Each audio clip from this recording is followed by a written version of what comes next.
Welcome back, everybody. Welcome back to Talking Pluribus, Phil's recap and review for Season 1, Episode 4, Please Carol, Please Carol, Please Carol, Please Carol, Please. Oh my goodness, what a mind bleep this episode was. Now, this was getting to the good stuff, I think. We've got these first 3 episodes really were starting to put us in this world. This episode really felt like, for me anyways, that things started to happen. We learned a lot about these things, or learned more about these things, and learned a little bit more about Carol, and we met a new character. I mean, albeit very briefly towards the beginning of the episode, but we did meet a new character. But I'm not alone. I have with me the live chat. We got Haymaker, we got Samuel, we got JW, we've got lots of our friends, and we got our good buddy in there. It's not rushing the process. Yeah, there he is, Mark A. Houston in the live chat. But I also want to say a special thank you to all of you out there listening to the podcast, Talking Pluribus. We appreciate all of your listens and all that stuff. Thank you so much. And make sure you get your voice in the show, too, if you're listening later. 781-990-8509. That number is live. You can call in live when we're on the air, or you can call 24 hours a day, 7 days a week, or text it and leave your thoughts about Pluribus. If there's any questions or comments that I don't address in the middle of the show. Great to see Sonic, your boy, in the live chat. Joe Dirty Locks is not with me at the moment, but I assume he will be jumping in at some point. And if you're watching this, please make sure you hit that like button and you subscribe and you share this out so as many people can get in here and listen to this nonsense as possible. But let's get right into this episode. First of all, Larry, Larry was a great character. Larry was my favorite of the join so far. He was freaking amazing. But let's start at the end of the episode. Here we go. Hi everybody, welcome. The end. Whoa! I just got super blurry on the screen because the end of this episode got super blurry, super intense. She finally hit a bump in the matrix, so to speak, and we see how these things react. I don't know if you guys got the same vibe at the end. At the end, it didn't seem like they were happy with her at all. It didn't seem like they were agreeable. It seemed like a lot of those people had looks on their faces that they were directed to look angry or disappointed or dark, but maybe that's my own interpretation of it considering what happened with Zosha. I assume Zosha didn't die because they said, we can save her, do you want us to save her? But almost dying in a different way. I mean, every episode she's almost killing these things in different ways. But I do think it's important that we got into the vibe of the cure thing. I mean, both Joe and Tony were both talking about this earlier. Tony Teflon, if you haven't checked out Teflon TV, check out his theories, videos on Pluribus, his breakdowns, and he also does live streams as well. And he was a guest on the Talking Pluribus podcast on the special guest episode last week. But they were talking about her asking for a cure, and they didn't waste any time, it happened at the end of the episode. They didn't waste any more episodes to get to that point. We get right into that here. We get to the point where she is asking, give me a cure. Is there a cure? We can't answer that question. Wait a minute. All of a sudden you can't answer a question. So since you can't answer a question and you always, what do we know about these things? Okay. The eager to please me will give me a bomb. Can't kill even a fly, don't play favorites, they all these jerks are the same, trying to change me, weirdly honest, are they honest, question mark. And that is the question, are they honest? Yeah, sodium pentothal, I believe it was, if someone was asking what she was shooting herself with and what she shot Zosha with later on. I'm going to miss calling Zosha Zozia, whatever the hell I was calling her before, but I actually, thanks to some help in the chat, I know how to pronounce her name now. Yeah, exactly. Give me some damn Scooby snacks. And I agree, Mark A. Houston. It is really amazing for me as well. I'm enjoying every situation. Pretty much every scene of this show I am all about. I do want to say something that JW Atari, I'm like, why can't I just read? What happened to reading? They were talking about it in the podcast, the real podcast, not my stuff, the real one, the one that has Vince Gilligan on it. as much as I want you to, check out me here, please, if you can watch or listen to one person talk, don't listen to any of us yahoos on YouTube or in the podcasting world. Listen to Vince Gilligan talk about his own damn show. But that was played by the real mayor of Albuquerque. That's pretty cool. But yeah, if you haven't and you're watching this right now, definitely share this out and make sure you like this so we can get out to as many folks as possible watching right now. But I'm not going to rush that damn process. Great episode, Gary. This was probably my favorite episode of the season. This one and the first one. I know we were only dealing with 4 episodes so far, but this was the one to me that I felt more of an energy with. Like it felt like the plot was starting. Like we're getting into her trying to make workable scenarios and movements within this world. So, but Larry was great. Phil, would Carol make a good smoking buddy? Maybe when she was on sodium pentothal. She seemed pretty cool to hang out then, I don't know if I think Carol would probably be a fun person to hang out with. I'm not far off from Carol. But not in this world. Not in this world. Maybe Carol is I've said this before. Maybe I don't think so, but I was joking previously in another stream, in another show, another cast about Carol actually being infected, but she's infected in a different way. Like she has a power over them. I love how she's like, I'm immune, don't touch me. Diplomatic immunity. She's like, you can't touch me. She is a fun drunk. Wait, let's go. She is. She's fun. She's fun to me. I like Miss Carol. Oh, funny enough, she's doing Carol, not Ray Seahorn. Carol as the character is doing an AMA on Reddit tomorrow. So she's doing it in character. I asked a question. I asked her, since she lives in the Albuquerque area, can she recommend a good lawyer? So it was something like that.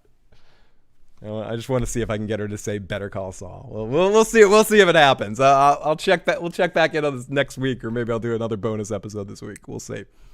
Maybe it's Carol, but Larry, Jeff Heller, was that guy, or I don't know that actor's name. People correct me in the chat or correct me in the comment section later. He was a great infected. He was memorable. He was really good at playing the, yes, Carol, I'm happy. I'm so happy for you. We don't think we can do. He's probably the most effective one of those for me so far. Carol looks like she would be a true competitor for the Hippie Olympics. I think Carol and I would have some competition. Me and her would be a good battle for us, whatever. To have that whatever energy. What does it say? We need a Carol Kim emoji. We definitely do, and I will try to get one for next week. 100%. I will do that for the channel members. I will get a Ray Seahorn emoji, a Carol Kim.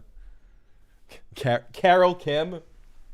Wait, do I have a Kim sticker down here? I want to see something. Wait. Sorry, everybody. This is awful radio. You can't hear me. I have some Better Call Saul stickers here. I don't know if I have any Kim stickers here.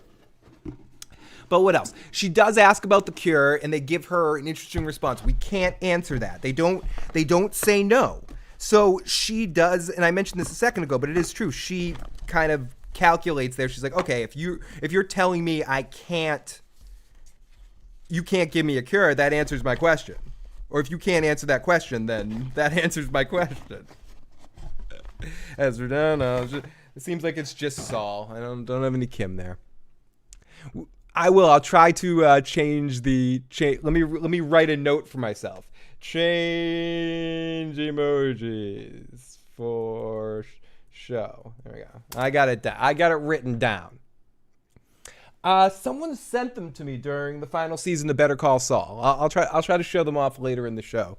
But somebody, I forget who sent them to me, but one of you amazing viewers sent me a care package during Better Call Saul, and there was nothing dead inside. It was just a bunch of Better Call Saul stickers. So, anyways, so she does ask about the cure. She apologizes for hurting Zosha at one point in time earlier in the episode. It's interesting, the empathy, even within her frustrating hate, the empathy that she's developing because they manipulated her and I don't mean a good way as in like it's good that she got manipulated. I mean manipulated her in a good way as they understood how to target her the right way. And you kind of get into that a bit when she's took the sodium pentothal and she's in honesty mode and she's talking about, oh god damn that Zosha, she's so annoying and fuckable. What the hell? What's wrong with her? What's wrong with me? God damn it. Oh my shit. What's wrong with this situation? I gotta turn off my focus. Excuse me for 1 second. So I thought that was really cool to show that scene. I mean, some could say, why did they have that moment where they focused on her being on the drugs to test it out? I didn't necessarily know what was happening while I was watching it. I thought it was hilarious that she needed to get the needles and she didn't want them to know why she was getting the needles, so she just made up that she was doing heroin. It would have been fun if she said, yeah, exactly. I was hoping when she asked for drugs, I was thinking the same thing, Sonic. Instead of asking for some heroin, she's like, could I shoot some meth? Do you got any of that blue sky meth I've heard about through Albuquerque? But I thought that was really cool the way they did that whole scene. The way they set that up was sort of a twist around for me where I didn't necessarily understand what was happening. I didn't get a great glimpse at what she was going through. I just saw sodium and I was like, oh, is that shit that you see in spy movies where they inject you and it's like the truth serum and shit? And yes, in fact, it was truth serum. And I thought it was a fun way to do it because the way they set it up with getting to just have her have kind of a comedic fun fuck around scene. And I thought that was done just hilariously. And I think she played really messed up really well. There was one point where she's not even saying anything. It was like a quick cut where she's just sort of staring at the camera with her shirt over her head. She almost looked at her just like, I'm Cornholio. I need TV for my bubble. She kind of looked like that. Let's go back to, we got the wonderful Debbie. We got Debbie in the live chat. I was planning to go back and get screenshots of things I couldn't see, like the list the prepper guy had. I did not see the list the prepper guy had. I do have the list that she made on the board, but I did miss the stuff that Paraguay guy, which we've gotten this far in the show, and we've yet to talk about him, which he's the whole beginning part of the episode, and we get to see the other half of the conversation from Carol's perspective, from his perspective with conversation with Carol. And I thought that was cool too. I like when we see things like that on television shows and movies where we get to see double the perspective. And seeing what he was doing at the time that they were cursing at each other and he was eating fucking dog food. And that's gonna live in my horrible nightmares for the rest of eternity. I mean, I've eaten dog food before. I've eaten dog snacks on a dare, but I would never, ever, ever, and maybe people could argue with me or say this is the craziest thing of a lifetime of insane things I've said, but I would way rather eat kibble than wet dog food. Like Alpo wet dog food in a can. I'm not saying I wouldn't if I was starving, of course I would, and I'm not gonna be, oh, I need some Grey Poupon for that. But, but wet dog food is probably the most disgusting smell in the world to me. At least it could be a wet cat food that seems a little bit better. I don't know. Maybe I'm ridiculous. What's up? We get Debbie. What else? We get the face that stares. What if Carol got the Plurbs to print 7 billion copies of? What if she got the Pluribus people to print 7 billion copies of bitter well, I'm gonna mispronounce it, but her book, using the machine that doesn't show the text to the operators and distributed them to all the Plurbs to read simultaneously. That could be it. That book has gotten a few mentions. tonight's episode really made me think they're going to play with this in some interesting ways. So I could see them do something like that where she does get them to print her book. She seems to be feeding more into it and living into it, but also, now she knows factually there's a way out. So she's going to try to figure this out in different ways, even if that's reaching a bunch of people through her book and through the situation. I also thought, speaking of her book, this is just one of those things as being somebody that creates things. And yes, I'm single at the moment, but I've definitely been in relationships where you have a band or you have a podcast or you're in a play or you do something and you say to your partner, hey, well, how was I? It was good, right? And they're going to tell you, oh, you were awesome. That was great. That trumpet solo was like the best thing of the night. It was awesome. But you always wonder in the back of your mind, do they really just think you're just okay, or they think you suck? And we find out that Helen thinks that she's a very passable writer.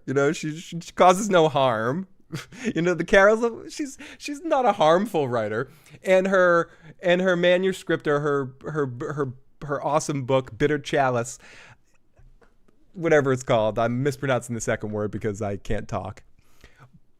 But her book was basically boring, and she stopped reading at about 160 pages. What was it, like 160 pages of a 598 page book? I've got that shit written down. We'll get into that later when we get into the recap. But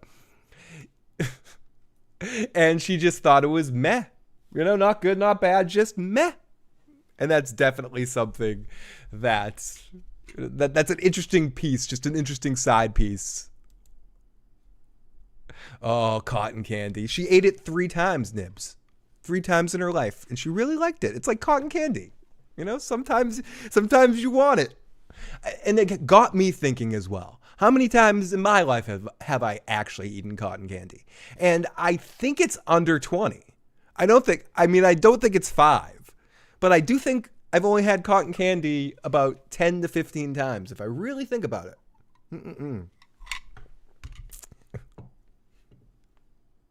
Chrysalis. Thank you, Debbie. I am totally like Ron Burgundy. I need people to spell it out for me. But that also means I will read whatever you write, which is dangerous. And I'm gonna mispronounce that 7,852 more times, Debbie. But now I at least have it somewhere in my dome of how to pronounce that thing. Bitter chrysalis. Okay, I'll just eat. I would lick the top of that tuna can too. That would be delicious. That's a dream situation in that encounter. I think that's yummy in my tummy. When she found that, I was like, that's good. Can't complain about that. Okay, so I am Ron Burgundy. It's because it's because it's Spanish speakers who don't know English often hear words that start with S, as in ES. So the Turkish guy at the beginning, I wonder how long it's going to be until he finds Carol. He did make a note. Anyone that is better at screenshots or paused at that point in time to look at it, what did he write next to Carol's name? Did he say Carol is maybe normal or something like that? Like, I don't know what he wrote. Oh, the old creamer, Debbie, I would drink those things on my own. I love those things. I used to, when I was a kid, up until longer than I wish to mention, when I would go out to dinner with my grandmother or go out to lunch with my grandmother, I would eat the fuck out of those things. I drink the fuck out of those things. I wouldn't eat them. I wouldn't eat the plastic. I wouldn't chew them. And there was a 4 to 6 month period in my teenage years where I ran away, left my house. I ran away from home. And I was living in a playground. And I was living off of those creamers and ketchup. I'd go into places and get those creamers. And then I'd go into Wendy's. And they had the pump with the super salad bar. And I would just get these those little paper things to fill the ketchup in. I just fill ketchup and put them in my pocket and run out and then live on the ketchup that was a delicious time. Ketchup and creamers, baby. So I could relate to this situation. Because I ran out of SpaghettiOs, I was like, I can run away from home by bringing 9 cans of SpaghettiOs. I'll live it forever. No problem. And yeah, one week later, I'm hungry. So yes, sugar packets. She eats the sugar packets as well. And yes, as Nib says, as was mentioned a little bit earlier, that was actually the actual mayor of Albuquerque, which is kind of an interesting footnote of this situation. So let's talk a little. I guess it doesn't matter. So I was gonna say we'll talk about Paraguay guy, but Paraguay guy is the beginning of the episode, so I might as well wait until we start our recap situation here. But. So the things that Carol wrote down, we talked about this before, and I want to see if we agree with all of these things that she figured out. She grabs the whiteboard and she writes down the things I know about these things, or the things we know about these things. They're eager to please. They will give me a bomb. We have seen that they're very eager to please, for sure. I guess, yes, they said they would give her a bomb. I don't know if they would. They definitely they brought her heroin, so I guess they'll bring her anything she wants, and they'll give her the big bomb if she wants the big bomb. They can't even kill a fly. Do we know that's true? Do they not like to kill, or can't they kill? That's the question. When they get to a point. Okay, they said that they're veggies. They said that they let the animals go. They don't like to kill anything. But I'm pretty sure the way Zosha verbalized it, I'd have to go back and watch. But I think she verbalized it in the way to say, we don't like to kill. Not that we can't kill. So I'm just going to put an asterisk next to that one to say maybe. We don't know yet. They obviously don't care if people die. Well, I mean, maybe they care, but they won't necessarily interfere with people dying. But they, like, even with Zosha, even with one of their own, they had to get Carol's permission to be like, hey, is it okay for me to save this one? So I don't know. It is difficult to think, could they kill?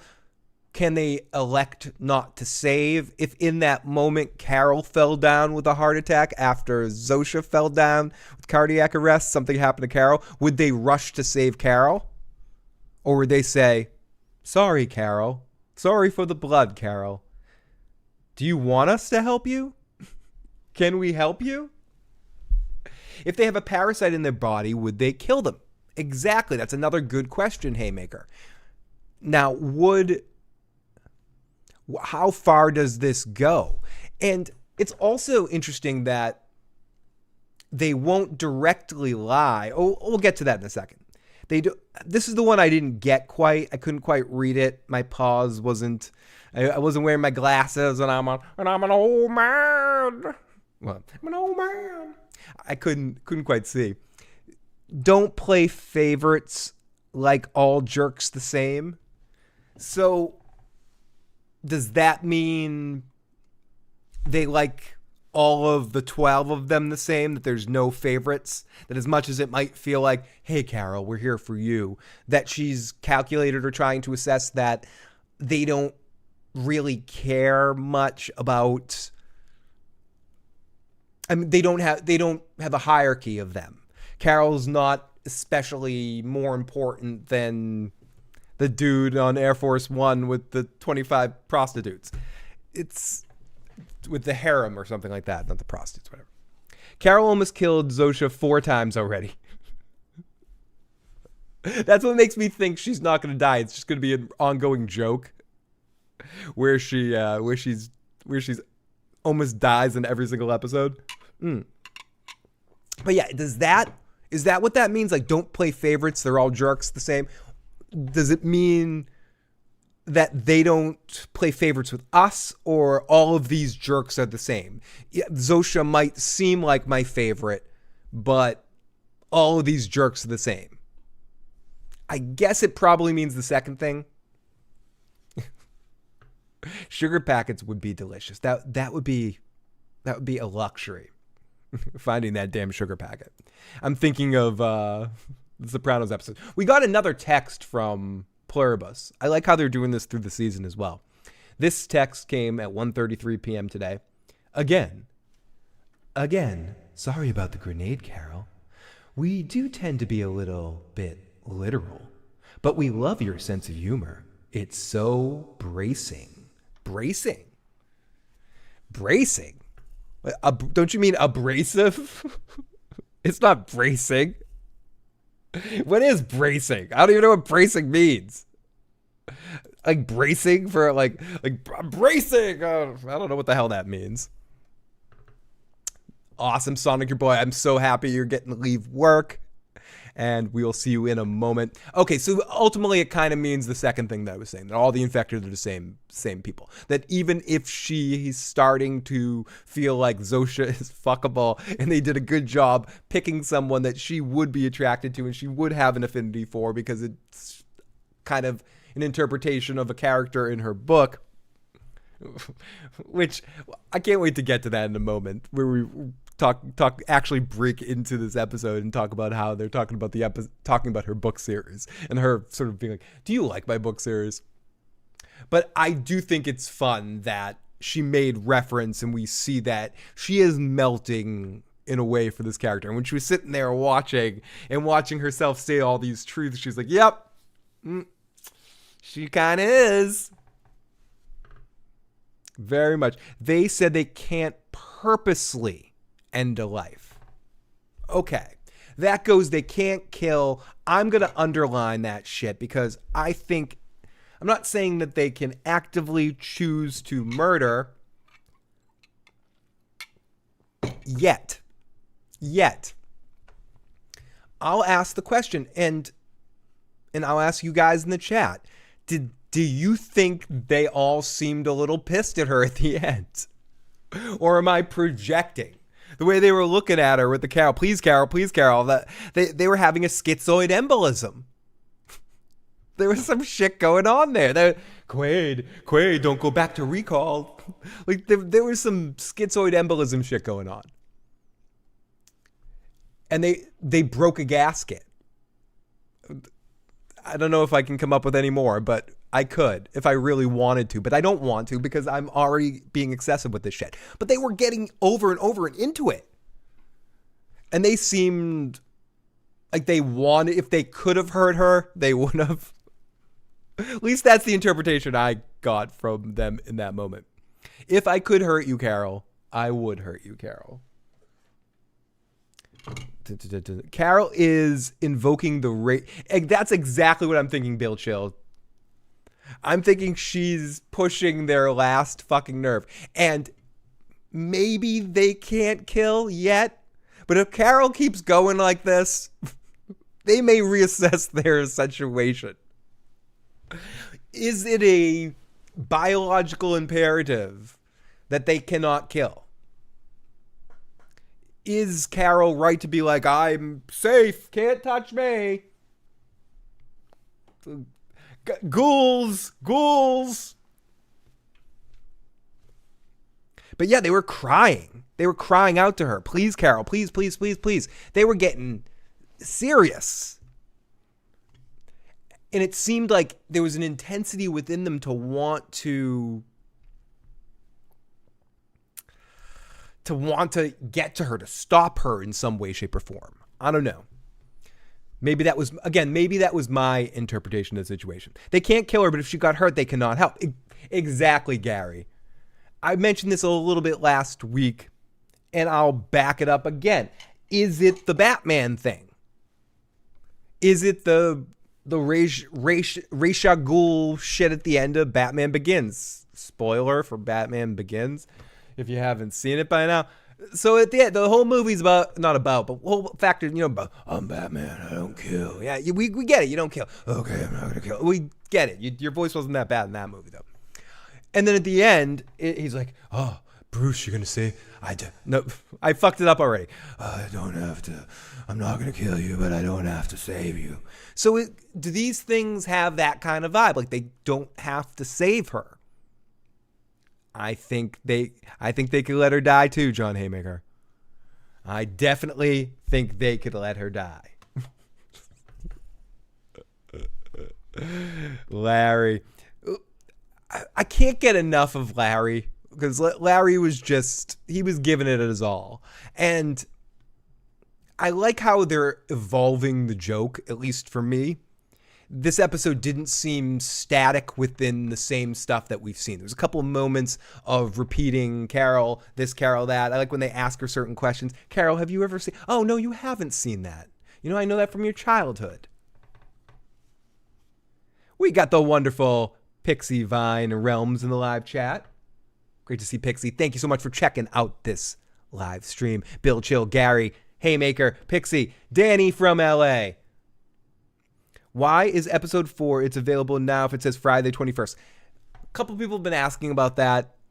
The episodes are out on Thursdays at 9 p.m. Eastern Standard Time, which time zone people that are smarter than me, and I guess I could ask my AI over there. I don't want to say her name because she might start talking.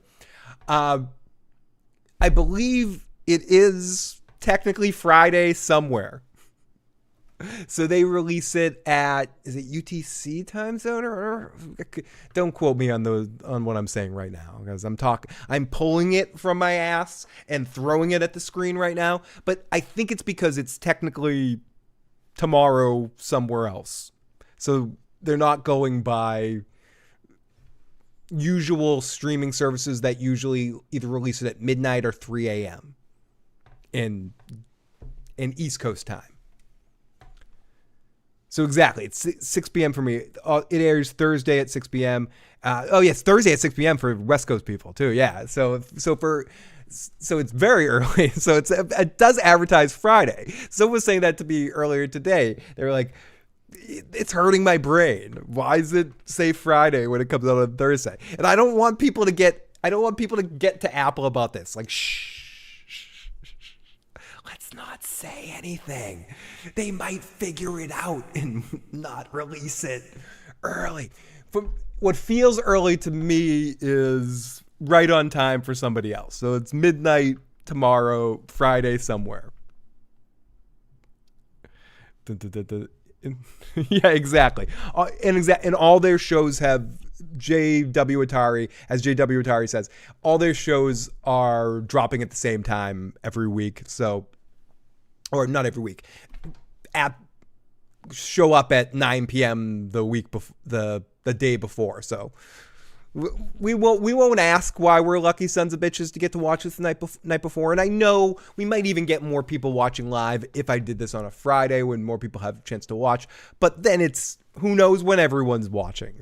So the only time we can go, I felt like to go live would be right after the soonest that the episode drops. So that's why we end up doing these on Thursday evenings at 10:30 p.m. on Phil the Issues Guy here on YouTube if you're listening to the podcast later and you want to jump in the live discussion. You can check us out every week through the rest of the season. And we're not fucking around because there's 2 holidays mixed in there. Next week is going to be Thanksgiving night. And then we have, which if I'm passed out, maybe we'll do it on Friday, but no, we'll probably do it Thanksgiving night.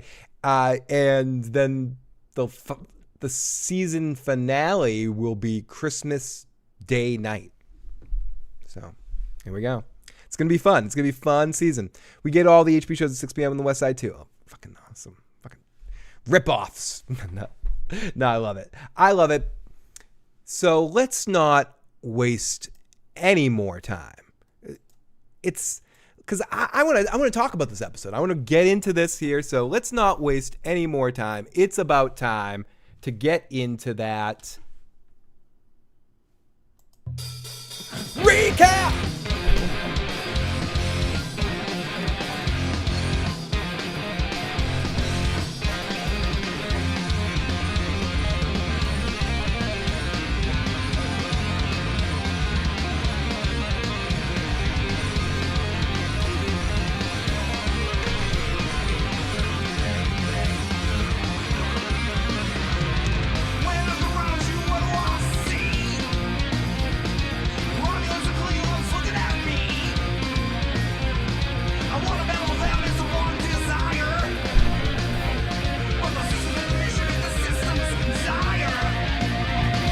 Oh, I'm out of shape. Not used to a recap. Oh yeah, let's get into the recap. Pixie's like, what the fuck am I watching? So we're gonna get into the recap of this episode. Yeah, what the hell am we watching?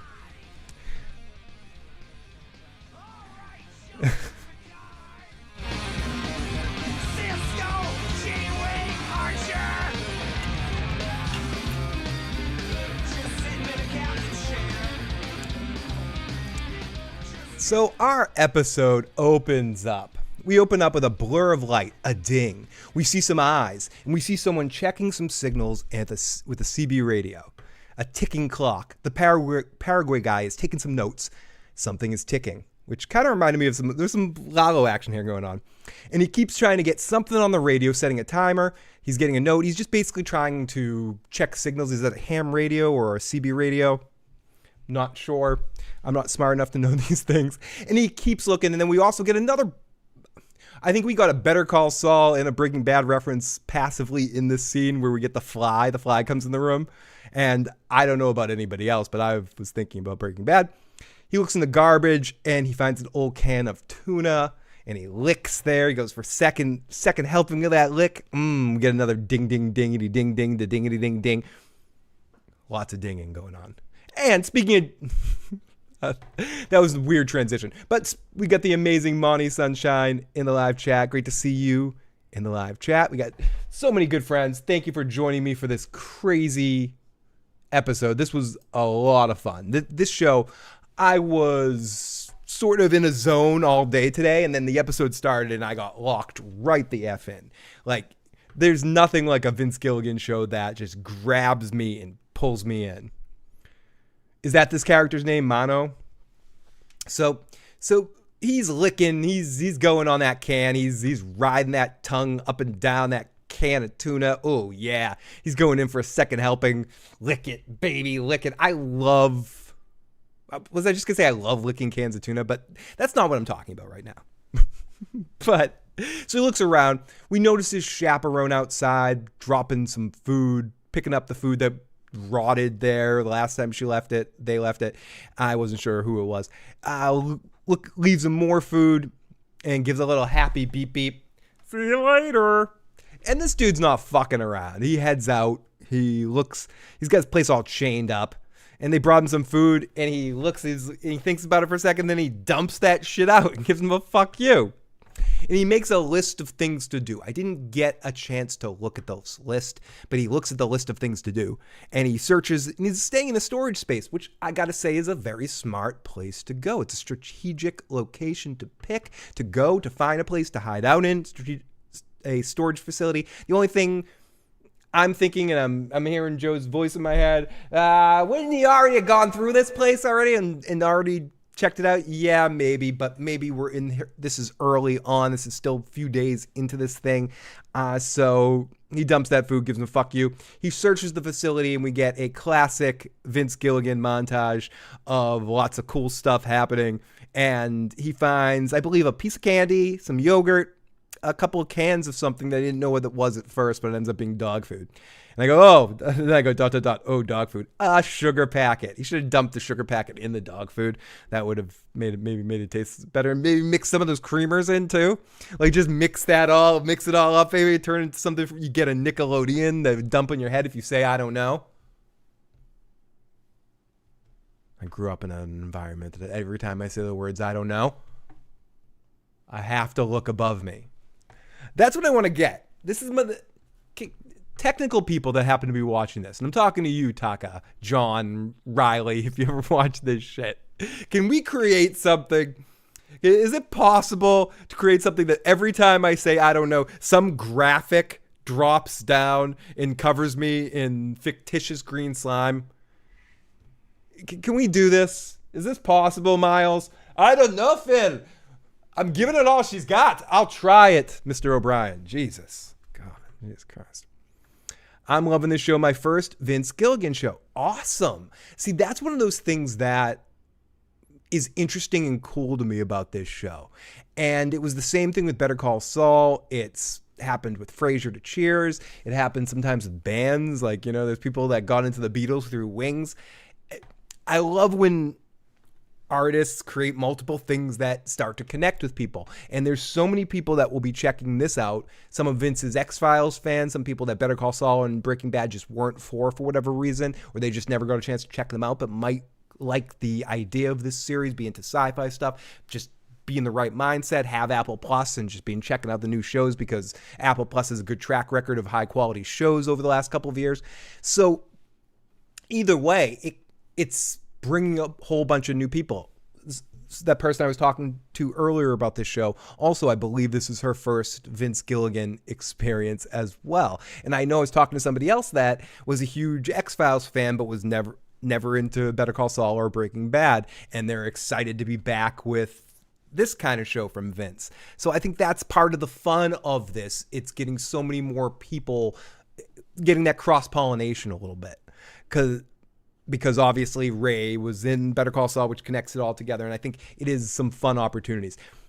That being said, as I mentioned, I think that fly was definitely a good reference. That was a cameo. Our first Breaking Bad cameo is the fly from Breaking Bad makes an appearance here in Pluribus. Watch. You're going to see somebody in a YouTube video make a video. Special YouTube video. We found... The fly, a cameo, a special cameo from Breaking Bad in tonight's episode. In tonight's episode of Pluribus, we have a special Breaking Bad cameo from the fly, from the episode Fly. Nerd crew out, dude. Sorry. Okay, so the phone starts ringing. It starts and stops again. You get some of those creamers, and I don't care what the hell you guys say. Those creamers are fucking delicious. I know some people like putting whipped cream in their hot cocoa, but I love dumping those things in hot cocoa. That fucking tastes delicious, man. Okay, granted I haven't had them in 20 fucking years. When I was a kid, I liked them.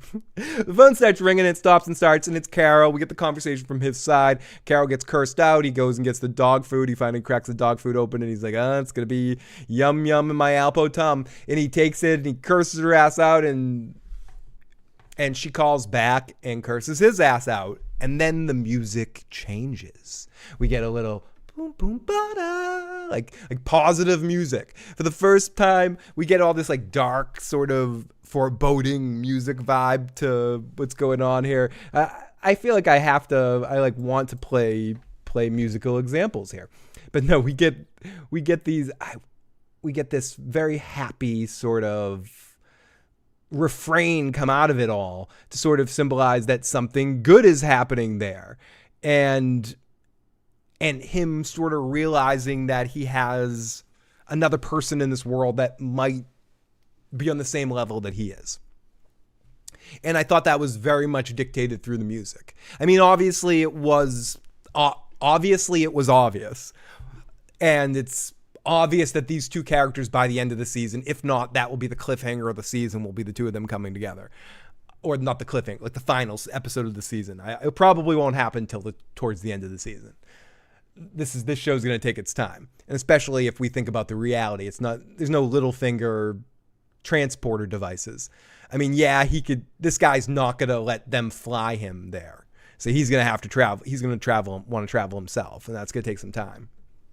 So yeah. So I do think they are going to meet at some point in time.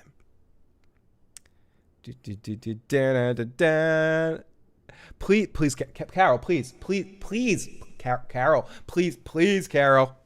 We've got a text. Phil, I am loving this show. It's good to see you talking about another Vince Gilligan show. I remember from Better Call Saul and Breaking Bad. Thank you, area code. What area code? Area code 250. Thank you, area code 250. I appreciate it.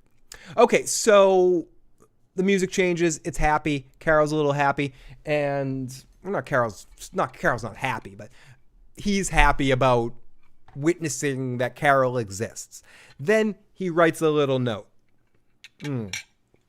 Someone tell me in the comment section later what he wrote on the note about Carol. I do want to... the music change. I do want to point one thing out. Speaking of music, I like all the music on the show. I love the cinematography. I like the acting. I like the writing. I like the plot. I like the idea. I'm enjoying everything about the series. The one thing I don't like is the theme song or whatever it is. I don't mind the intro. Like the visual intro is pretty cool. But I think on purpose, the music or the audio that they chose for the intro song is off-putting, or it's off-putting to my ears. And maybe I'm, old man sitting in a walking the snow. This isn't a theme song. I can't. But it doesn't do it for me. Whereas the Better Call Saul theme, every single time that played, I listened to that shit every single episode. I didn't skip that once. I never skip it. Even on rewatches, I don't skip that shit. I listen to that. This, I can't skip that quick enough. I'm like, oh my God, this is like an assault on my ears. So if I, just to say I'm not, if I had to point out one thing I'm not all in on, it's the damn theme song. Or whatever, if that's the theme song. But I did love the music tonight in tonight's episode. I feel like it was actively noticeable, the good music in tonight's episode. It carried the plot, it told a story within itself. So let's break this shit down. 7 days, 8 hours, 42 minutes, and we're not going to worry about the goddamn seconds right now, okay? I can't write down the seconds because they're ticking while we're watching. We see this guy and Kara walking through town covered in blood. Let's go into the live chat for a second here. Last week, her lack of manners really bothered me. This week, I loved watching how her brain works, how she's trying to unravel the mystery, her attempt to manipulate. It was worth a shot. 100%. It's like she learned the rules of the game in these first 3 episodes. But really what happened is we needed to learn the rules of the game in those first 3 episodes. I think those episodes really purposely did not start to develop expert mode in this world because it wanted to build some building ground of what the basics are here. And I think in this episode, we started to see more of Carol's cleverness and her way that she's going to battle against this. And I thought that was extremely evident in tonight's episode. And I thought she became, not that I was always feeling, but I feel like she's becoming even more a character I'm rooting for in tonight's episode. Like seeing her tonight humanized her. I think that's what I'm trying to say, more so. Whereas these first 3 episodes, I think she came off, at times, she had a lot of multi-layered performances if you looked for it, but within it, her sort of overall attitude about it was bordering on dark comedy character and not quite as focused on some of the vibes that I saw through her tonight, where she seemed more of like a 3-dimensional human character tonight, at least to me. I think the music will grow on you the more you hear it. I hope so. I'll give it. I'll occasionally, every week, I'll give it a try. It's not. I wouldn't mind a song sounding like that. There's something about the rhythm of it that's odd to me. But again, I think that's the point, right? The point of this whole thing at times is to make me feel as uncomfortable as possible. I loved seeing her super huge smile when she got a clue. Me too. I liked seeing more of her personality, more of all the dynamics of who she is, understanding more of her relationship with Helen and some of their intercommunicational dynamics. We got into that kind of stuff tonight, which was really kind of cool. And all of those different dynamics of her, the way she looks at her career, the way, I know they've made reference to that stuff before, but I feel like tonight we got even more into that as well. I'm just starting to understand her more as a person. And I think even the sodium pentothal scene, the truth serum scene, you learn more about her. just seeing her be raw like that, and her energy towards Zosha, and seeing how she did care about her, and connecting to the beginning of the episode when she shows up and starts apologizing. She's a very empathetic, sensitive kind of person. And we're seeing more of that in this episode, and I like it. Gary says, I like the theme music now. Okay, so maybe it will grow on me. We'll see. But I'm saying if there's one thing I'm not sold on yet, it's the theme song. You got that, Miles? I do love the animation. I really do. Like, visually, I just hit mute and I hum something else. Sorry, I'm a dick. But I do. It is creepy. It's super creepy. It's for sure creepy. Ever have a song you didn't like at first that grew on you? Yes, absolutely. I've had whole bands that in different songs and different elements that I've enjoyed. I'm like looking around to plug in some music. I can't play music. Damn YouTube rules. But yes, there are songs that sound odd to your ears at first, but eventually sound good. There's certain singers that are like that as well. I hope my voice is like that. It's not conventionally good. And if you hear it enough, maybe it sounds okay. But no, some voices don't sound good at first, but the more you hear them, they sound good to you. Because you can start to feel the energy or feel the realness of it. It's a totally strange phenomenon. Pixie's with me. I don't like the intro. I skip it. That's where I'm at right now. I don't know if it's because I'm trying to get to the episode as quickly as possible, but no, I just don't like it. I'm kidding. We got a texter that says, Phil, come on, watch the intro. Okay. I'll give it a shot next week again. Okay, we'll give it a shot next week. That's what I'm humming when I watch it, Gary. I'm humming the Better Call Saul theme. I didn't like, and you say he's just a friend. But it grew on me. Different songs grow on me. I didn't like Bob Dylan's voice the first time I heard it.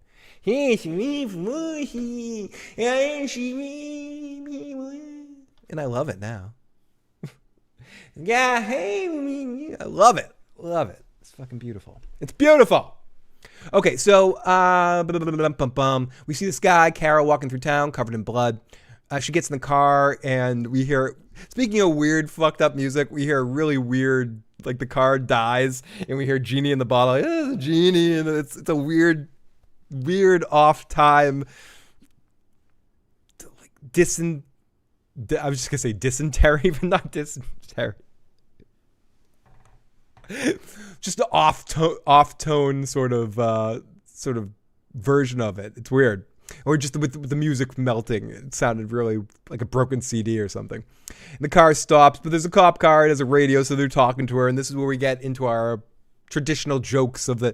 Do you remember? Isn't this like Adam 12? Remember that? Of course you remember that. You love that show, Carol. No. Do you want your Range Rover back, Carol? Will you talk to us, Carol? And then eventually she's just like, fuck it, I'll talk to you. Shh. Over. Over. This is Carol. Can you go fuck yourself? Thank you. Over. Oh, baby, I got what you need. We got the wonderful Jay SM down in the live chat. I'm doing wonderful, my buddy. Great to see you in the live chat. I know you probably haven't watched the show, but I do appreciate whether you watch or not, jumping in the live chat. Make sure you hit that like button, hit the subscribe button, share the crap with somebody else. If you're listening to the audio cast as well, thank you. And think about coming joining us live on Thursday evenings at 10:30 p.m. But even if not, we appreciate all the downloads and streams you guys have been giving us. It means everything. Okay, let's continue here.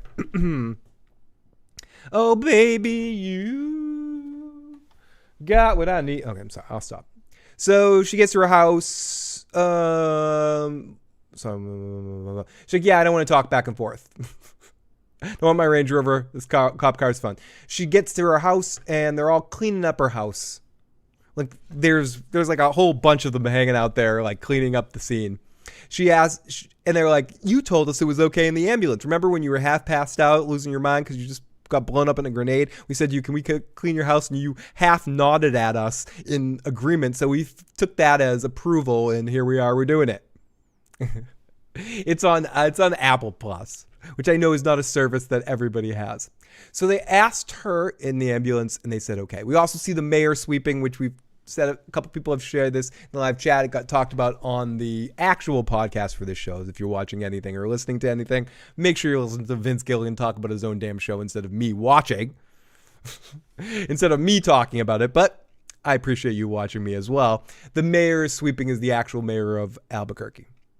And she checks her whiteboard. Okay. This is where you guys can help me in the live chat or in the watching the podcast later. Leave a comment about this. When she's checking the whiteboard the first time, I didn't get a good look at what she's looking at.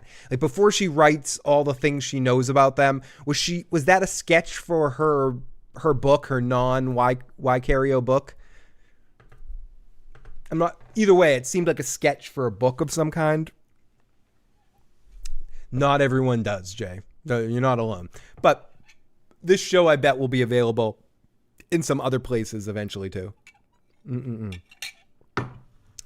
So, and I'm not telling you to go surfing on the pirate waves if you're curious, but you can go surfing on the pirate waves if you're curious.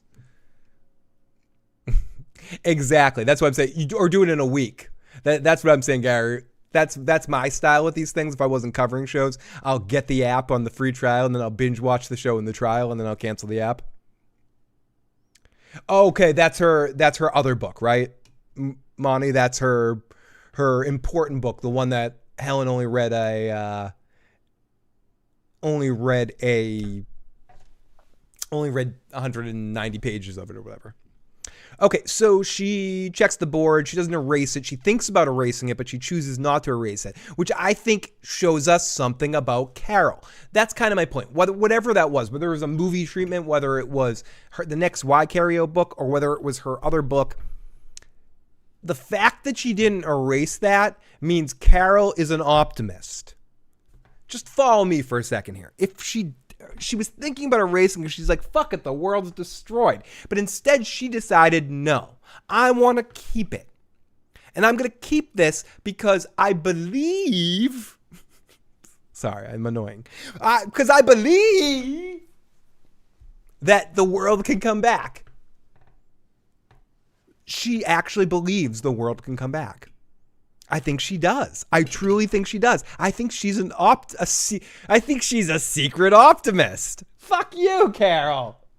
You're not as miserable as I am after all. I have a smile on my face, but I'm really miserable. She has a frown on her face, but she's a fucking optimist. Oh, it is her pirate book. Either way, whether it's her next pirate book in her book series that she's sketching out a movie deal for her pirate book, or her actual books, or her important book, whatever it was something that she's working on creatively in her book series that she decides, you know what, I'm not going to delete this because the world might come back and they're going to want my book. There's an egotistical optimism there that I appreciate, that you need as a performer, you need as an artist, and Carol has it.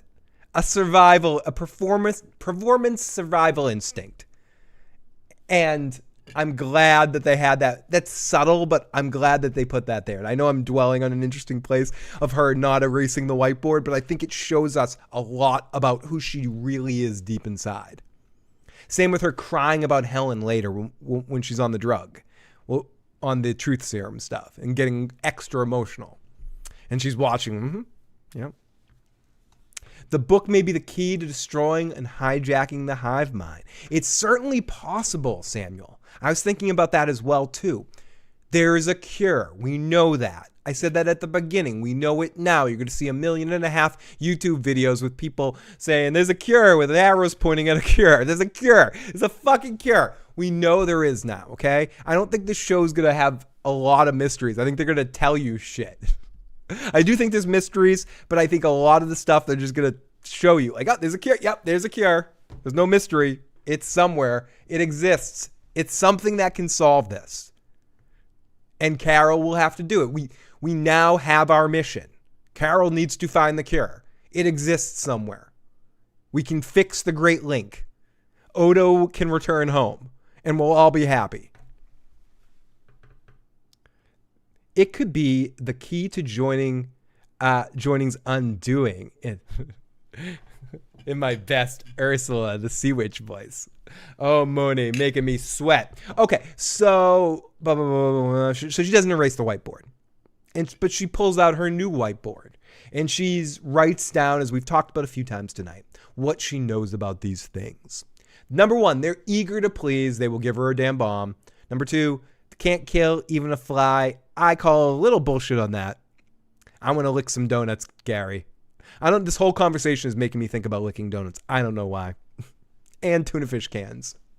Not just licking. We've got two iconic licking moments already in this series. Licking the donuts and licking the top of a tuna fish can. Don't play favorites. They're all the same kind of jerk. Their next one, and I forgot, I skipped this earlier. Trying to change me. This is key. We mentioned this last week with Joe, and I think I talked about this a bit with Tony as well. They're trying to change her. They are her enemy. So I'm glad that she actively was engaging in the attempts to figure out a cure to this situation or solving this situation, because they're doing the same thing. So I'm glad that she wasn't being static in her interactions, and she actually picked it up. What time is it? I'm starting to think Joe probably won't be joining us tonight this week, which some people are probably like, yeah, thank goodness. No. But hopefully he'll be back next week. But next week's the holiday, so hopefully Joe will be back in a couple of weeks, or he hasn't jumped ship already. But we'll see. Maybe he'll surprise us at the end here. But we'll see. We'll see what happens with Joe. But thank you for tuning in to me tonight. I guess you're stuck with me on a Babelfest. I was just going to say 97. For some reason, every time I say the words Babelfest, I say 97. Ladies and gentlemen, here's a Babelfest 97 from Kiss 108, 107.9, WCLX. Okay. Turn and cough. What's going on up there? I bet cold sore rates went up after that spit swapping. I think you're right. Next week's licking an uncut pizza. Very rude. Very fucking rude. Okay. So we're trying to change weird. Makes the list. Heads outside. So she heads outside after making this list because she writes weirdly honest, but she puts a couple question marks next to it because she's not quite sure. Are they really honest or are they not honest? So she goes outside and she's going to test it. She's like, I need a volunteer of one of you motherfuckers. And is it the actor Jeff Heller? People, again, in the comment section after the fact, let me know. Either way, Larry. We got Larry. This is what happens when you bleep a stranger in the ass. Time to lick the donuts. Moni, that's perfect. I lick the donut. He does make me laugh as well. It's my best buddy. So Jeff Heller, or whoever this guy is, just plays really good creepy too happy. And she's like, what's your name? He's like, well, I used to be Larry. And she asks him, she sits him down. I saw Cinnabon. I don't see a lot of Cinnabuns around here. And I went to Orlando like right after Better Call Saul ended, or right in that range. And I saw a Cinnabon and I was like so excited. I was like, oh my God, a Cinnabon. Oh my.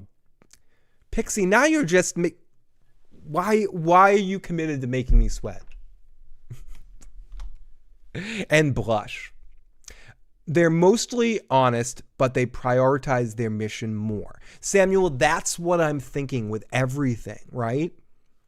But where's the cutoff? Will they kill if it's best for their mission? Will they eventually, as they grow, they've learned more about why it happened. We'll get to that in a second, but they've said that they learned more about why everything's going on.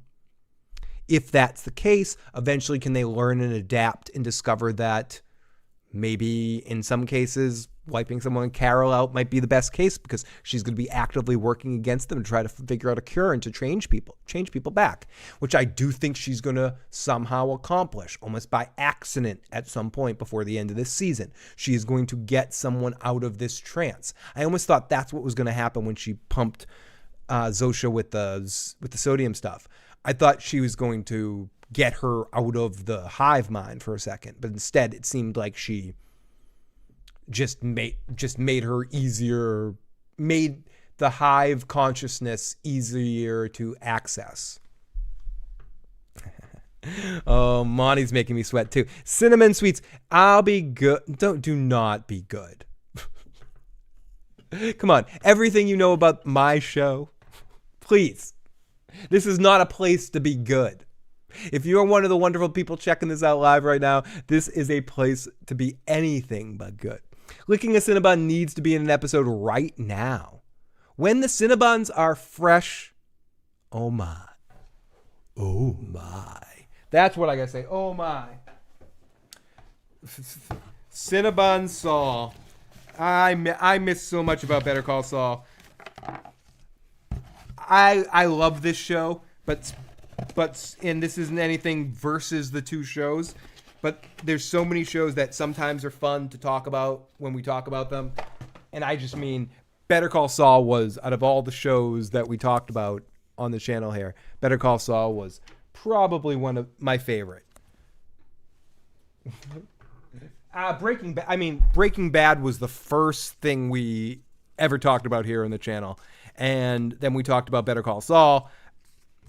And now we're talking about Pluribus. So I will commit to say for the rest of my life, as long as I have a voice, I will talk on a channel or on a podcast somewhere about every show that Vince Gilligan makes. Because this show has nothing to do with Better Call Saul or Breaking Bad. But I love it. And this is our first shot of Kim. And it just goes to show that what I enjoy is him as a filmmaker. It isn't necessarily the subject matter about what he's talking about. You know, there's no similarities with Better Call Saul and Breaking Bad and Pluribus. I mean, obviously there's Breaking Bad and Better Call Saul. I mean, those two shows and this show, they couldn't be more different. And I love the fact that they couldn't be any more different. There isn't any Kim. There's just Saul and Mike. Okay. So in Vince I trust. I do. I said this in our first broadcast and I'll say it now. There's very few artists at this point in my life I fanboy for, to the point where I give them an extra leeway that I don't other creators. There's certain movie directors I'm like that as well. The first three that pop in my mind, I mentioned them before: Martin Scorsese, Quentin Tarantino, Christopher Nolan. They make a movie, I trust going into it. I'm confident I'm going to probably enjoy that movie because of historically what they do. That doesn't mean I love every single one of every movies that all those guys did. It just means going into it, I know there's a more of a likely chance that I'm going to go in there and enjoy this stuff because I enjoy even the stuff I don't enjoy. It's still pretty high up there. Vince Gilligan is the same way. He is, and Coen Brothers I would add as well onto that list if I was mentioning filmmakers. I would too, Gary. If I wasn't a poor fucker, I'd buy that damn fucking Funko Pop. I'd buy so many Funko Pops if I had money. I'd have the 90210 ones. I'd have Star Trek ones. I'd have Quark. I am digging it too. I'm enjoying this stuff. And I'm digging the fact that all of you folks are enjoying this show as well. Anyone that's joining us tonight right now. And we've got a good group, great group of you guys joining us live or checking out this podcast after the fact or checking out the audio cast. It seems like there is an audience for this show. And I'm so happy to be able to break down another Vince show. So please, Carol, get back to our recap. So she has a very creepy, fun conversation with this guy. Like, do you like my book? And we saw this. This was the leaked scene, not leaked scene, the preview scene that existed. And it's kind of a fun scene where it's like, do you like my book? Do you like my stuff? Be specific about it. But he is specific. She says, you sound like you haven't read a single word. And he starts quoting her book. And he's like, you make quite a few of us tingle. Now she goes, how would you say my work compares to Shakespeare? And he goes, it's the same. What? She's like, it's the same. What about like Romeo and Juliet, Macbeth, this, that, other thing? She's like, it's the same. It matters to people. Your Vicarious series, it matters. There's this person, Moria, and she was going to kill herself. And she read your books and you saved her life. And we see her work through your eyes. So we see the best of you. And that made me ask a question about these things. Do these things... So I write songs, make music, blah, blah, blah. I'm almost thinking about playing our new song for you guys tonight by the end of the night. We'll see. We'll see if we do that, but maybe. Am I like the consciousness of we, like I have a co-host right now? Like my co-host didn't ditch me tonight? No. So if you compare all that stuff and... So these things, if you take one person, say one person thought my band was like the best band in the world. So would all these things think my band was the best thing in the world because they can see through the eyes and see through the feelings of the one thing on earth that actually likes my trashy music? And I think that's kind of interesting. I think that's a fun way of fucking with things and showing that these... in a weird way, they are being earnest because they're tapping into the person that would actually enjoy this as much. I was hoping Carol and Angry Guy were going to meet up in this episode, but I like how she's gathering clues. Nom, nom, nom, like Pac-Man eating everything. Like, yummy, yummy, yummy, yummy, yummy, yummy, yummy. Give me some of that stuff. Give me a Joe Loop. That's right. Let's get into a little bit more of this recap. He mentions her fans, and I want to see it through your eyes. She asks we get important here. And she asks, what did Helen think of my books? Sorry, everybody, 1 second. Yeah. What did Helen think of my books? And right away, this guy kind of gets a look on his face like, yeah, do you really want to talk about this, Carol? I don't know if you really want to talk about this. And she... is like, yeah, no, I do. What did you think about this? You know, like, tell me. And what do you do? Universal soundboard. Add the universal soundboard. What's it?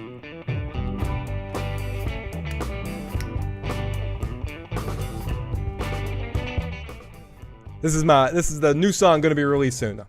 But okay, let's end that. Let's end that shit. No one wants to hear your dumbass music, Phil. Where is it? Stop that shit. Okay, there we go. Okay, so I do like the sarcasm as well. I'm a huge fan of that. So she asks what Helen thought of her books. And she's like, she loved you. No, that's not the question I asked. What did you think of my damn books? Tell me what Helen thought of my books. And I love this reaction. We mentioned this earlier. She says it's harmless. She said it's cotton candy. And she loved cotton candy. And Carol's like, again, with that sarcastic Carol vibe, I never saw her eat cotton candy. She ate it 4 times in her life, and she loved it. Oh, yeah, you wouldn't know this. She thought you really knew how to please your audience. And imagine in this environment, she didn't ask it, but did Helen ever cheat on me? Like, imagine finding out that information through this way. She essentially found that out, that her partner didn't cheat, but lied about how interested she was in her creative energy. So, and she started to almost get into a moment where she was having a discussion with Helen within this scene. And I thought this was depicted excellently. Exactly. Be careful with what questions you ask when they can only tell you the truth. Very well put. Very well put. So let me keep going here. Okay. So she asked Helen what she thought of the books, and yeah, she said it was harmless. Cotton candy. She liked cotton candy enough. She ate it like 4 times.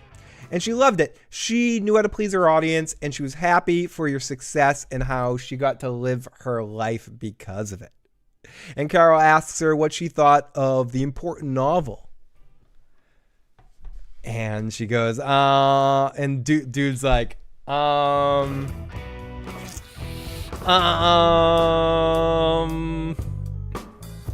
you really, Carol, I don't think this line of questioning is right. I don't think we should go down this road exactly because you don't want to hear this information, which again, all of this I think is very relevant to how these things operate. They didn't just straight tell her the truth. They have to be like, yeah, do you want to know the truth? Are you sure you want to know the truth? I don't know if I want to tell you the truth. Like, let's get into this a little bit. And it is a fun kind of back and forth with the two of them. And she's like, and she goes, no, I want to know. And he's like, no, let's talk about something else. Tell me. It will make me happy. Oh, I love this. I really love this. I love the performance. I love Ray's acting in this moment. The way she's discovering it in the moment. You know, like, I could just really feel it. Like her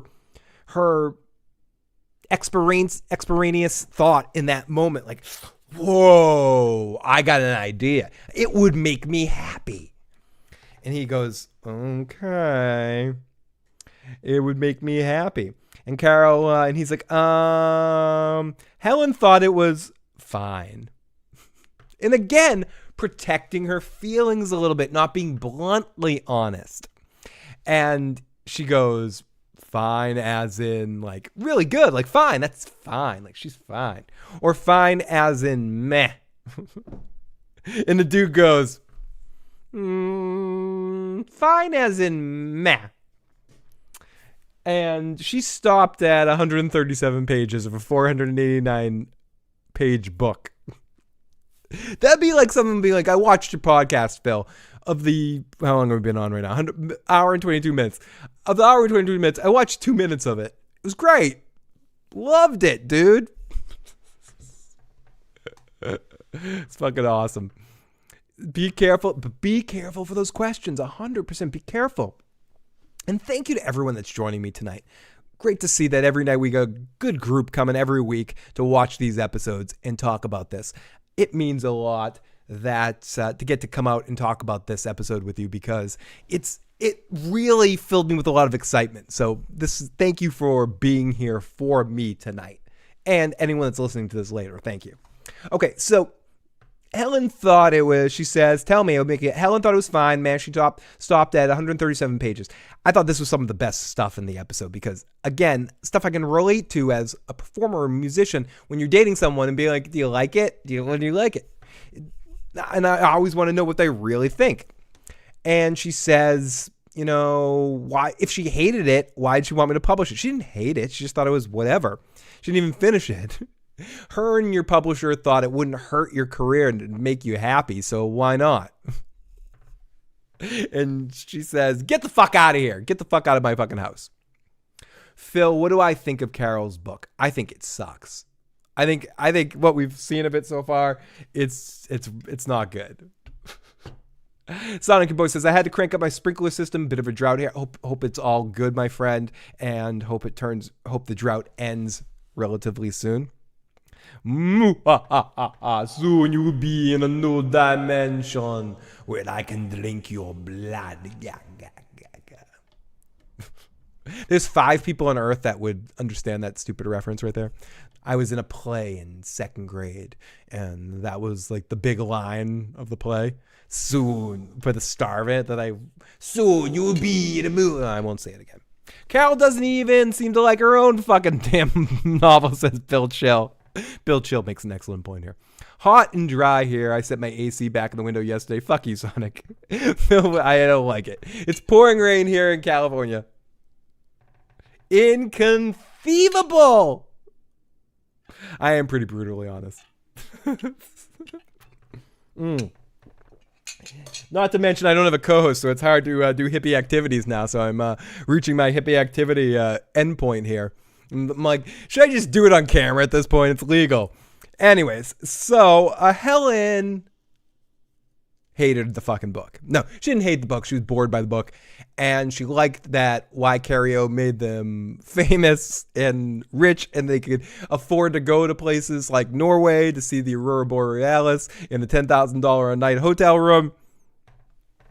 She enjoyed the lifestyle that Carol's talents enabled her. Inconceivable. Oh, gosh. What's that thing? It's like... scroll up. There we go. Oh, yeah. That makes me feel much better. That's too much of me, though. You know, I'm too much on the screen now. No one wants that much of me. Oh, we got an empty Joe Dirty Locks there. There we go. It's legal in Mass. It is. Carol should ask the hive mind to set one individual free from the hive mind to prove they're being honest. Samuel, that goes to stuff that Joe and Tony were saying too about asking for the cure. I think 100% we need to get that. And if based on what we saw tonight, I think we might see moments like that. I think she might ask for Zosha to be released or something like that at some point in time. And I think if it's going to be somebody and Zosha survived all of this we saw tonight, which I assume she did, she's going to be the one. I don't see a thing. I didn't see a thing, sir. Excuse me. It's more about talking. It's hard to talk and that at the same time. Okay, let's continue. So, yeah, she thinks it's fine. So, after all of that, when she kicks the motherfucker out of her house, she writes on the board that they can't lie. Because if they could lie in that situation, why would they? So we go to the hospital where she's taking a look at Zosha, and Zosha's in rough shape here. And Carol cares, and she goes, and she takes care of her. She asks, she's all right. She asks her, and then they go back and forth. Did you like the car? We get some bullshit facts about how the cop's dad's sister's cousin that shopped at 31 Flavors and passed out there with Ferris liked her book. Let's go into live chat for a second. We got a couple questions. Blue Laws, Haymaker. That's right. Can't buy... the Blue Laws disappeared in the mid-2000s, I think. But I remember that big time when I was a kid. There was only one town around that you could buy booze, and you'd have to, like, drive there because of the Blue Laws, for sure. Anyways, Phil, if you're in Carol's shoes, do you enjoy a luxurious lifestyle for a little while, or do you get right down to business to solve the issue? Can both things happen at the same time? I would get right to business, partially because Joe is my best friend. I would have to get to business because he'd be up in my shit. He wouldn't let me relax and enjoy the situation. But I would put myself in a good situation I would get myself all the best tools I could. I wouldn't ignore help from these things. I wouldn't be as off-putting, I think. I would be like, oh, you want to bring me food? Bring me food. You want to bring me a computer? Bring me every musical instrument in the world that I want. You know, bring me a drum set. Bring me this. Bring me that. You know, bring me all this shit. Bring me a perfect recording, turn my house into a perfect recording studio. I would do all of that, but at the same time, while I was doing that, I would be working my ass off to try to find a cure to the situation. So I would be doing a little bit of both, for sure. Mini-me, stop humping the laser. Don't give me those wonderful visuals, Miss Amy. Okay, so we go to the hospital, and Zosha's in rough shape. Carol cares about her. She apologizes, and then she's like, is it okay if I ask you some damn questions? Jay, that's a good damn question. I actually talked to him yesterday, and he was supposed to show up tonight. I'm assuming that he got home from work late and wasn't able to get into watching the episode tonight. And him and the Crow got into other business this evening. So hopefully Joe will be back with us next week. But if not, you guys are stuck with me like Better Call Saul style. And maybe we'll see if Joe doesn't show up 2 weeks in a row, we'll work on getting a guest host for Joe. But for tonight, you're stuck with me. I'm sorry. No ridiculous rants about hating this shit tonight. You just got me. Bring me all the pop figures, says Gary. Monty says, I can see both sides. It's still an exceedingly short amount of time to adjust. Bring me George R. R. Martin's laptop so I can work on that damn book. I'm not fighting the hive mind, says Samuel. I'm making the best of my situation and maybe give them some suggestions to build a perfect world. For sure. And I'll say it again. Maybe Carol is the infected one. It's certainly possible. So let's continue. And great to see Leadness in the live chat and all of our friends. By the way, if you have any comments or questions and I'm not getting to you in the live chat, or you want to get your voice in the show, call on in at 781-990-8509. If you're listening to the podcast after the fact, you can call in 24 hours a day, 7 days a week. You can also text that number, or if you're out of the country and don't want to pay for rates, you can email me at theissuesguy@gmail.com if there's a question or comment off show hours that you want to get on the show. Send Joe a bag of Burger King on behalf of all of us so he can come on the show. We need a Phil Funko Pop. Let's get me some likeness rights. I think there are better drugs than heroin for someone to confess. I might be wrong. It was a sodium pentothal, Leadness. With this animal stuff. Where was the animal? Let's get my dog in on the mix too. Let's get Quark. Quark wants to be on the show, right, Quark? Quark? Yeah, he's like, I'm passed out. I'm a purple people eater on the couch right now. Okay, so I already talked about the apology. She asks her some questions. She says, secretly, you said, okay, when the president that's not the president and was actually the Secretary of Agriculture talked to me, he said, really don't understand anything about what's going on. Do you guys understand more now? And Zosha says, yes, we understand a lot more about the whole situation. And she smiles about it. And without hesitation, she straight up asks, so tell me about that cure. What do you know about that cure? And right away, she looks like the canary, the cat that ate the canary. Is that expression? The cat that ate the canary? We want to please you, but we can't answer that. She's like,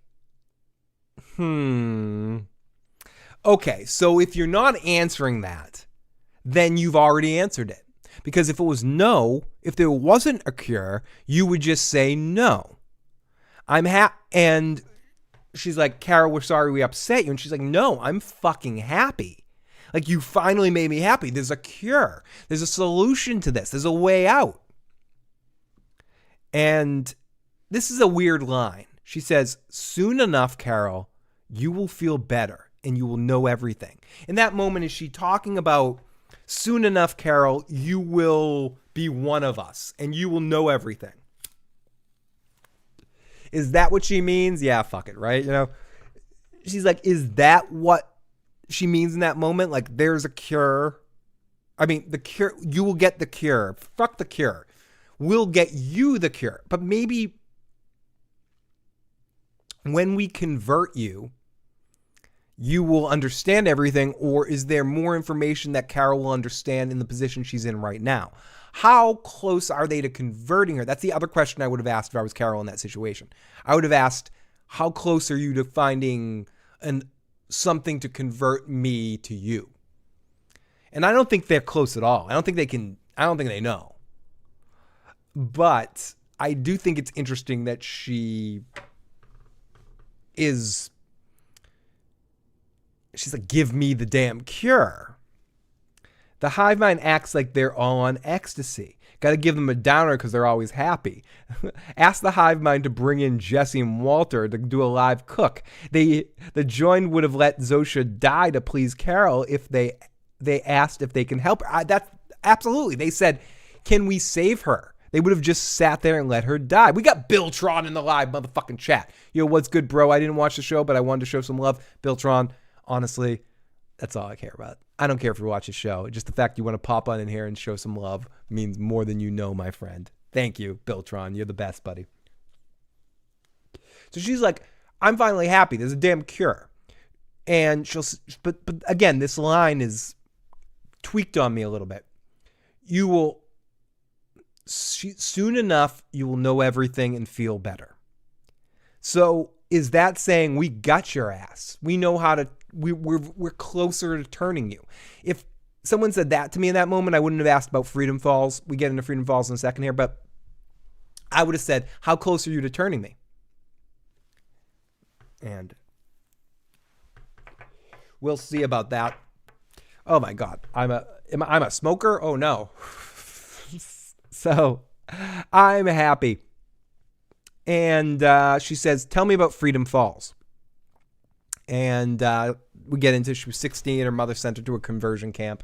And it was a horrible experience. And she says, what did I hate most about, or what was one of the worst things about that? Everyone had a fucking smile on their face. The smiley asshole fucks. And now you guys are bringing that same goddamn smiley ass fuck energy to me. And I fucking hate it. Why are you doing that? And that was the worst experience of my life, and you're recreating it. And you're supposed to be making me happy. And change. Don't do that. We're asking me to change. And then they get back and forth. You're asking us to change. It's an interesting conversation that she's having them. I feel like this is one of the most transparent, interesting, textured, and also information-ridden discussions we've had so far about this. And I love it. Great company. Good to hear, man. I'm doing all right, getting by. Same here. We're all getting by right now. Huge hug to everyone. I'm lucky to have all you guys in the live chat right now, and anyone that's checking this out, whether it's 2 people, 20 people like we have right now, whatever. I could not be luckier enough to have all you guys checking this out, or people that are checking out the podcast every week. We're having some amazing numbers on the audio podcast. So huge thanks to everyone that's been streaming and downloading that. I cannot say enough thanks. Hopefully you guys will enjoy this week's show without Joe, but I appreciate it. Joe will be back, I promise. Haymaker, cheers to you. I used to have a cassette tape of the Red Hot Chili Peppers. I love the Red Hot Chili Peppers, especially the early Chili Peppers when they were fun. In a broken breath, you got an open chest above. Mean eyes, hypnotized when you lose the size. Watch for lies. Okay, so let's get back into this episode here. You were 16. Your mom hated you, but you were expecting blah blah blah. I want to get to the important line here. We know what it's like to be you, but you've never been us. I thought this was an important point in time that they kind of focus on the way that they actively are manipulating their manipulation. They're constantly moving it and changing it and developing it and orchestrating it. This was an excellent manipulation movement moment. You do not know what it's like to be us, but we know what it's like to be you. For a second, feel what it's like to be us. You're not going to want to come back. Once you tap into the Great Link, Odo, you're not going to want to give a shit about Bejor. It's a fun fucking moment. That's on the beach in the coconut mines. Take wit out to search sublime and try to wind and find the way thereof. Try to let it go. Give it all you got. Take a twist and breathe. Giving in to greed. Start a prophecy. Okay. Sorry about that. Coming soon. 2-piece trip. New song coming out above. Okay. So, I need band t-shirts, 2-piece. Oh, thank you, Pixie.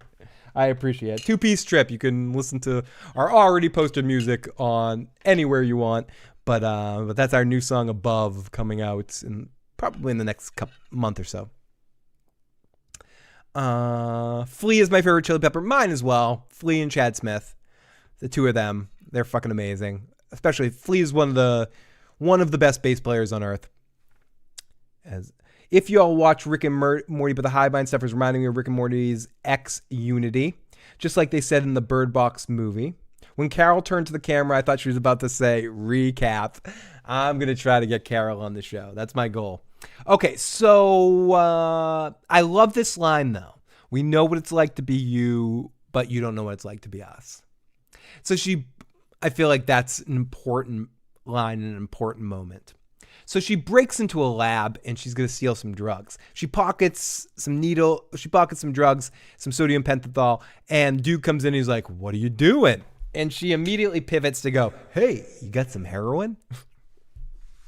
And the dude knows she did it before. And he's like, "Remember the last time?" And he's like, "Yeah, that was a lot long ago. But, at this point, I just want to do some H. I want to be like, Sid Vicious." This is a really funny exchange. I'm not going to try to go quote for quote in this, but there's moments in this episode. This moment and the moment with Larry were very fucking funny. Joe might not find this stuff funny, but I find this stuff incredibly hilarious. Her dialogue, Ray's delivery is tight.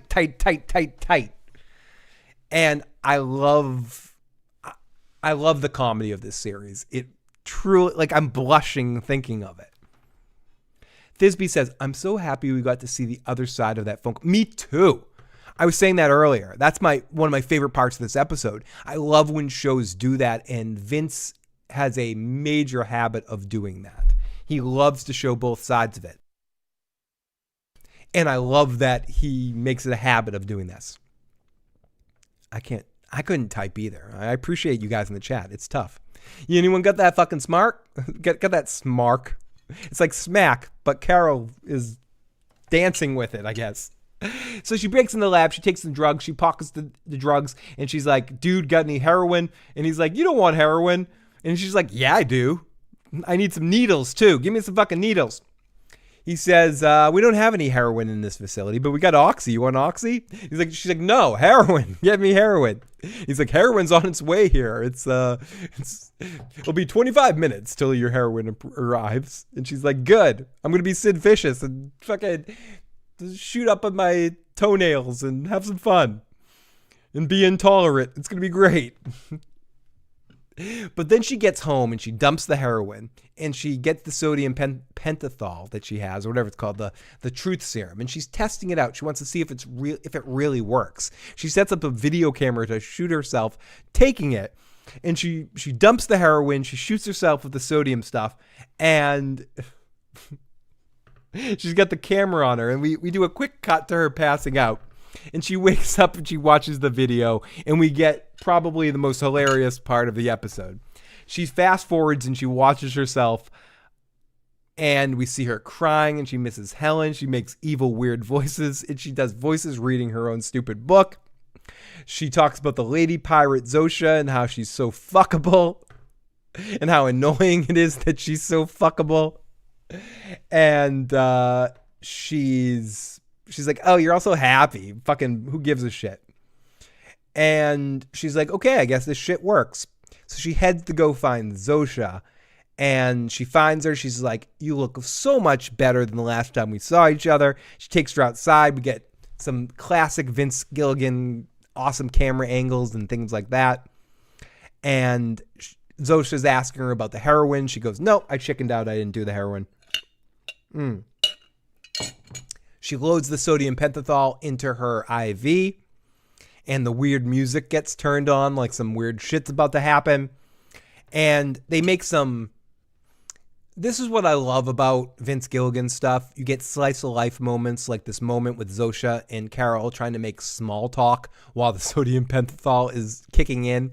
And they just make the stupidest small talk that amounts to nothing. It's like, "Hey, how you doing? How you doing? How you doing?" And a moment happens. She suddenly starts to get cut off by the collective. And it starts to make her more easy to manipulate. I don't think she gets cut off. I think the drug just affects her and it makes her easier to manipulate. And she asks, Zosha, how do I end this? How do I reverse this? You told me earlier there was a cure. No. You already admitted it. That's the hardest part. Tell me what the cure is. And she's getting really intense.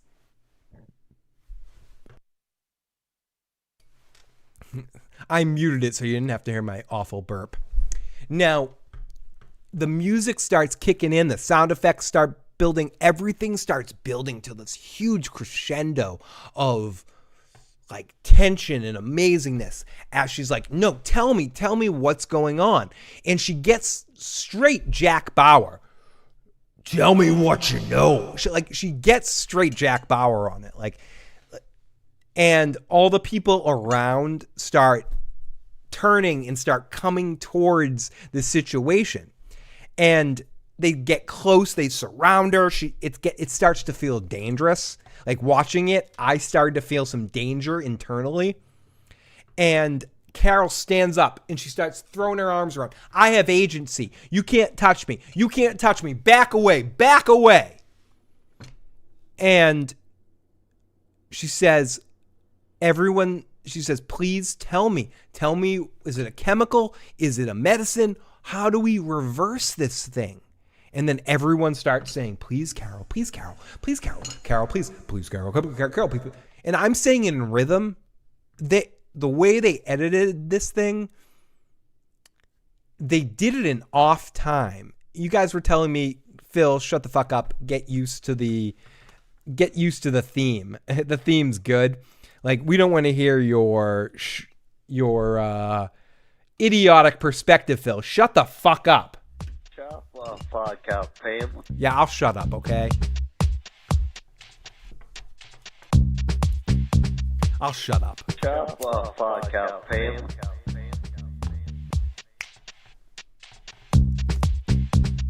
Shut the fuck up, Pam. Okay. Let's get in the live chat. No, shut up, Phil. No, I can't. See, this is why I need co-hosts. For this stuff.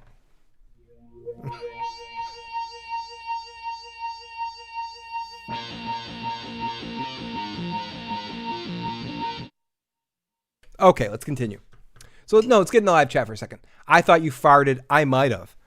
I'm not sure. No, I didn't. Now, Biltron says, I have a feeling I absolutely love those early specials. The whole Michael Jackson bit in for what it was. It gets me every single time. Valium, Oxy, Xanax. Anyone know any other powerful downers? Clonazepam.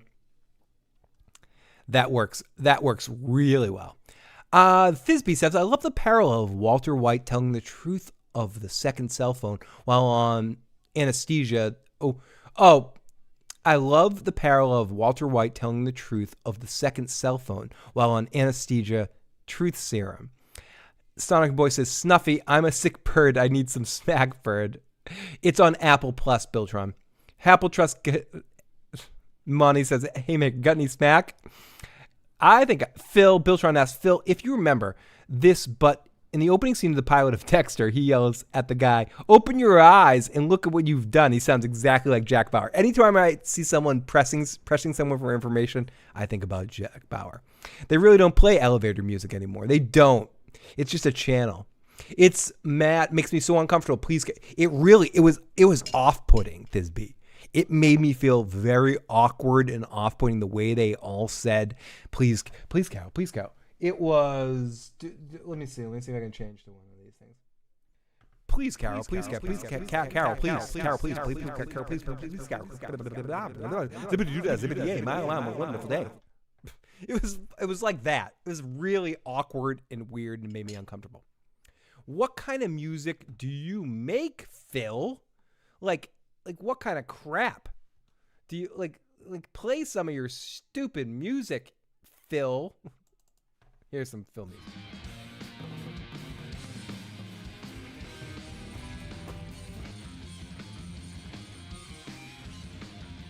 No.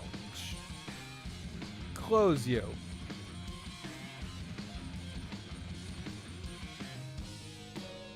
Music.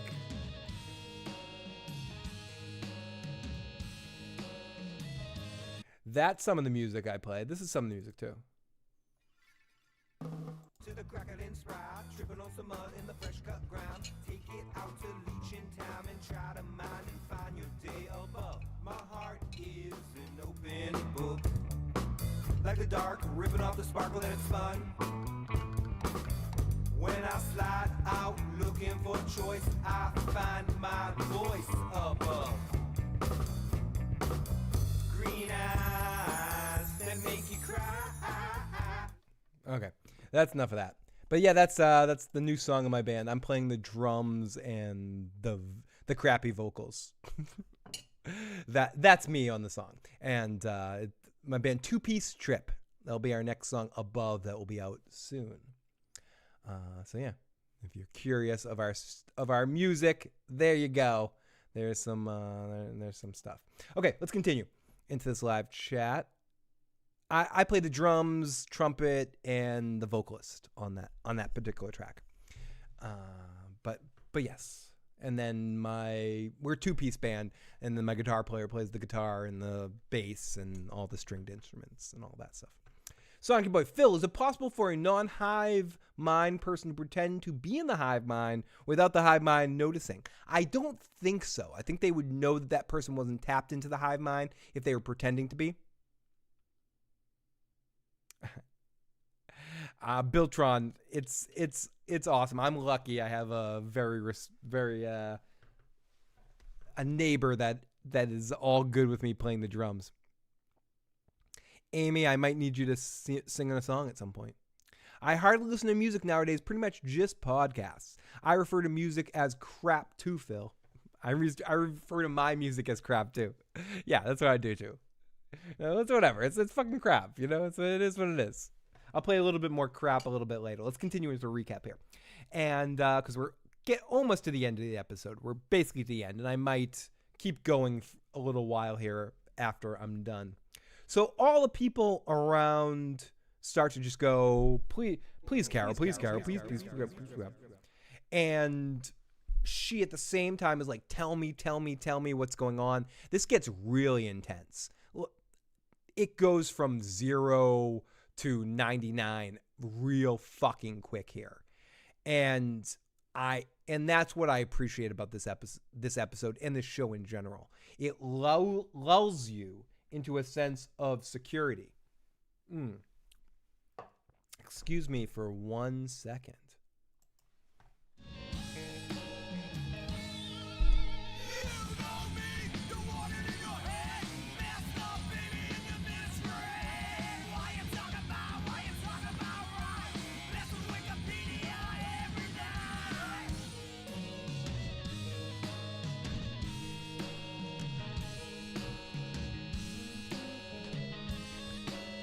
Now, this isn't going to play on the audio cast. This is a dog toy. Now, look at this floppy ass thing. Does anyone else have a dirty mind about this? Anyways, forget that. Okay, I'm back. Thank you. I just need to grab some drinks. I went to go fight in the garden troll. I did. Ashley says, I'm no expert on doses of anesthesia, but I was thinking Carol's body must have had a higher dosage. Maybe this has something to do with the history of opioid use. Absolutely. I think we're establishing at this point in this situation that Carol is very much I was not going to say an expert, but someone that has no problem with substance abuse. Quark, come here.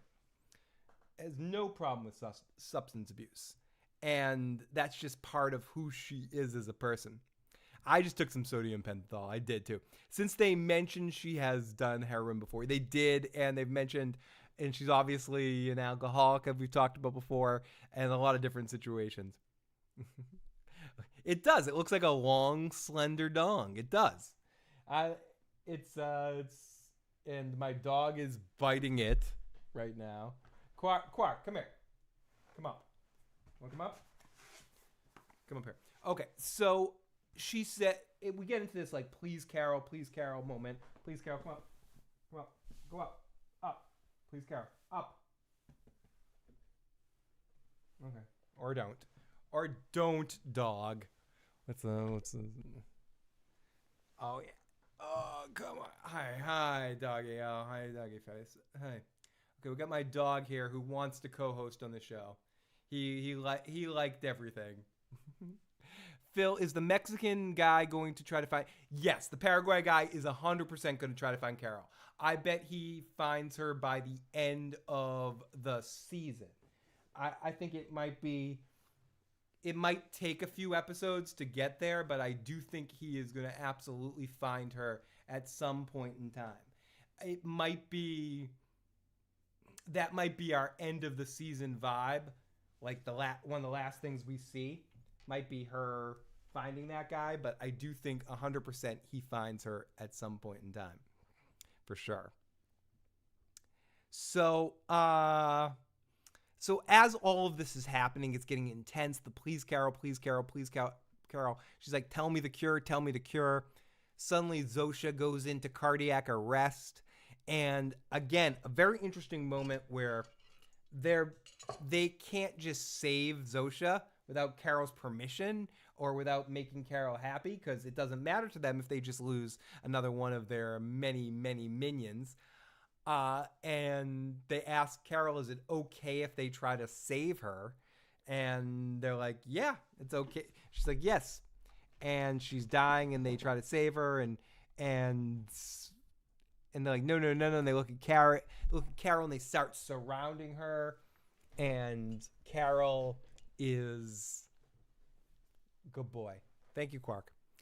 And Carol starts getting surrounded by all of them. We pan up to like a drone shot of everyone down there and all surrounded. And I mentioned this earlier several times. It seemed like everyone started to get upset at her in this moment. Like there was some anger built up around her in these things. Not that they're allowed to feel anger, but it felt like an angry energy there. But I could have been interpreting that in a different way. And that is the end of our episode. Wow. Another great episode of Pluribus. 4 episodes in, I'm already hooked. I can't wait. It's tough to wait week to week, but I love being able to come out here every week and talk to you about these episodes, because this was one of those shows that just begs for this kind of thing, for all of us to come out here and babble and talk about these episodes after the fact. They was all crying, worth it to note. 10 out of 10 episodes. I'm with this too. This was my favorite episode of this season. It brought everything to a more intense, real position. It made things even more real. And it started to get to the point with what I wanted in this situation, to explore the limits of it and the points of it. Like Carol asking the question right away, not making us wait, not having people like Joe being like, why did she ask him for the cure? She asked for the cure right away. It was the first question she asked when she had an opportunity to. I thought they were pleading, Carol, please. They were upset. They weren't happy. No, they weren't.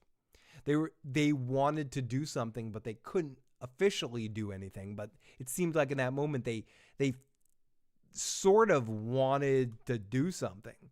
But I don't know. That's how I felt. I was like, yeah, they feel like it. Do you feel it?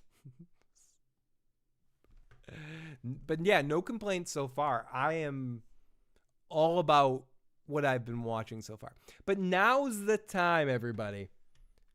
I'm gonna keep things up. Questions and comments in the live chat. If you have any questions or comments that I haven't touched upon yet, throw it on in right now. Or if you want to call on in the show, the phone lines are open. 781-990-8509. Get your voice in the show. Share your thoughts on what you thought of this episode and what you're thinking of the season so far. Or if you have any questions, you can call in anytime you want. Phil should let Den and shut up, Sonic. You're both. Keep Dan and Dave away from this. I think Vince should have taken over for Game of Thrones and finished that series. Thisbe says the joined feel like Big Brother human security cameras, like they're going to let her around. The joined feel like Big Brother human security cameras, and they're not going to let her around drugs again. That's what I wonder. Like, would they give her another grenade right now? Would they give her more drugs after this situation? Are they to keep a closer eye on her, knowing that she sort of outsmarted them in this situation? I think that's all very important, very cool stuff to look forward to moving forward. Looking forward to moving forward? Yeah, whatever. Accept my redundancies. But I do think it's something to kind of keep an eye on to see if that establishes this as part of the situation. Yeah, Sonic, don't scare me like that. Gary says, if they try to bring Zosha back, but she can't talk now, they should give her a... Ding, ding, ding, ding, ding, ding, ding, ding, ding, ding, ding. I wouldn't be upset at that. I'd be into it. We'd for sure watch it. But what else? I mean, if we're thinking we're 4 episodes in, we're almost halfway. I think there's 9 episodes this season. I assume the rest of this season. So what are we to see next? That's an interesting question. Unlike weeks before, they didn't show us what the episode title in a preview for the next episode quite yet. I don't think we're going to meet Paraguay guy till episode 8 or 9. So right now we have episodes 5, 6, 7 with 3 episodes of Carol to do some other stuff. So coming from this, we're going to see more of her connection with Zosha in the next episode, maybe. Maybe her asking for Zosha to be taken out of the consciousness. What do you guys think? Whether you're listening to the podcast later, leave a comment. Or if you're watching right now, what do you think is going to happen in these next couple of episodes? Or if you're brave, call on in. 781-990-8509. Share your thoughts on this particular episode. Thisbe says, I love this show too. They won't meet with her one-on-one. Respect my authority. I do think they do feel like a big brother, and they're judging and they're watching and they're doing all these things. In this next episode, after this all happens, what I'm curious of is, can these guys get mad? Can they kick someone out of the hive? That's another question, as I said. It would be interesting to see if they can do it on command. Like if Carol says, you know what would make me happy? If I had Zosha released. Like release her. Can they do that? Or is it like an infectious kind of thing where you can't turn it off and turn it on? Can they actually release someone from it? We found out in tonight's episode there's a cure, but we didn't find out if the hive itself can actively release members from the hive. But we do know there's a cure that can reverse this. At least that's the dynamic that we've presented in this evening's episode. So yes, we still have 5 more episodes of this show. We're ending on the last one of these shows, like me talking to you guys. The last one of these will be Christmas Day night. That's our season finale. So we're on till then. So we got a bunch. We got a whole shitload of time. But what I'm curious is what happens next. I wonder what Paraguay guy was doing with the radio. My assumption is, I don't know specifically what he was doing, but I'm probably trying to find other people that were like him, right? Like trying to find somebody that was out there delivering a signal as well, so he's checking every single signal possible. At least that's how I interpreted it. That he was sort of trying to connect to on a CB radio or whatever kind of radio he was using, and trying to sort of check every single channel possible, every point, go through every little point you could possibly go to try to see who the hell was out there besides him. And that's why he made a special note for Carol saying that she's somebody that's unique or like him. Are we going to see one of the Hive have a seizure and go back to the way they used to? Thisbe, that's one of those things I definitely think is in the wheelhouse of possibilities of things we could see moving forward. We could see many people, imagine a whole town coming out, or a whole group of people suddenly jumping out and then being put back in the Hive. So I think the people that think that this scenario, that a setup like this doesn't give a lot of room for interesting development, I think aren't looking at this enough, because I do think there's so many fun, weird things you can do with this. Let's go in the live chat. I don't think Zosha could leave the hive mind. It's like the Borg. If one of them jumps out, they all jump. That's not true, Haymaker. We have examples of people leaving the Borg, right? Don't we? 7 of motherfucking 9. Locutus of Borg. Those little Borg kids. The other people in 7 of 9's pod. Whatever they call them. We've seen situations where people have been taken out of the Borg. They always keep some element of it inside them. 7 of 9 and Locutus do have some connective tissue to the Borg always, as we see in Picard season 3 especially. But they do find their ways out of it somehow. So, maybe. Just to challenge that, but you're right. I'm not sure if they'll let Zosha out. Well, seeing as how they won't tell us how to undo this, her next question should be finding out their objective. I think what we know for sure, first objective is turning her, but also, that's a good question. What are you doing here? Like, are you trying to set up what is the goal of this consciousness? Start searching the Earth out. What are they up to besides trying to flip her? Listening from the signal from space. Are we going to see one of the hive have a seizure and go back to the way it used to? Okay, he's not tapping into the enum thing. No, I don't think he is. I don't think so.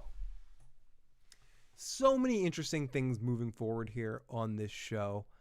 I can't wait to see all the different directions that it goes. Let's see who our top fans are today. We've got Haymaker, who is number 1 tonight.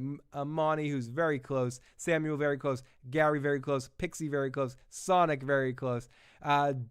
Atari, JW Atari, right there. Debbie Nibs, Ledness, Thisbe, Ashley, Bill, Biltron, Bill Chill, Biltron, SM Down, Mark A. Houston, The Face That Stares, Pawn Shelby, Sandroko, great to see you. I haven't seen you in a while. JT Moore as well, great to see you. And Danny from LA, our top 20. Thank you so much. So I've been talking for over 2 hours. I'm excited for next week as well.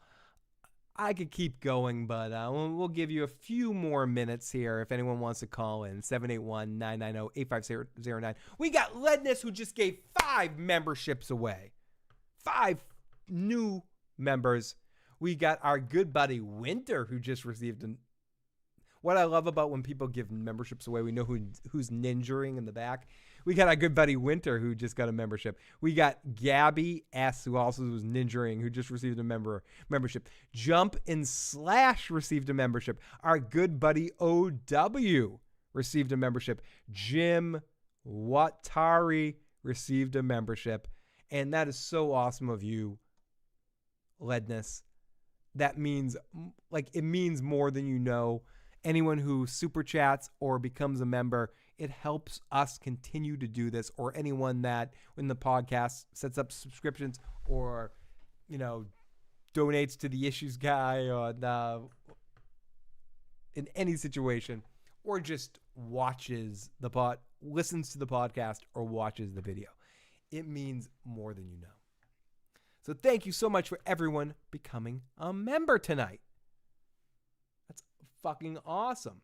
We got a text message. Phil, do you think Carol will actually find the cure?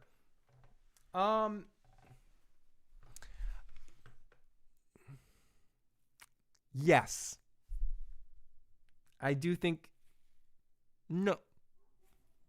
Does this series end with Carol finding the cure?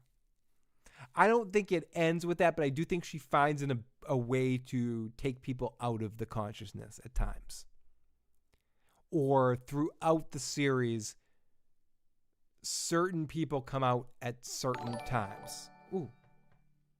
Hearing sounds. Thank you. But again, thank you so much for those donated memberships. They mean everything. They absolutely do. So at the end there, what do we think is going to happen next? Do you think if at any point Carol is in any danger, did they get to the point where they view her as a threat and Paraguay guy as a threat? Does it ever get to that point? Is that future seasons? That's the question that keeps percolating through my head. But any final questions or comments here before we start to wrap this up? Please jump in the live chat and share them right now, or call on in 781-990-8509. And if you're listening to the podcast right now and you're made it this far, like seriously, if you've made it two plus hours in here in this podcast, make sure you leave a comment or review or something. And you probably already heard my little drop in here in the middle.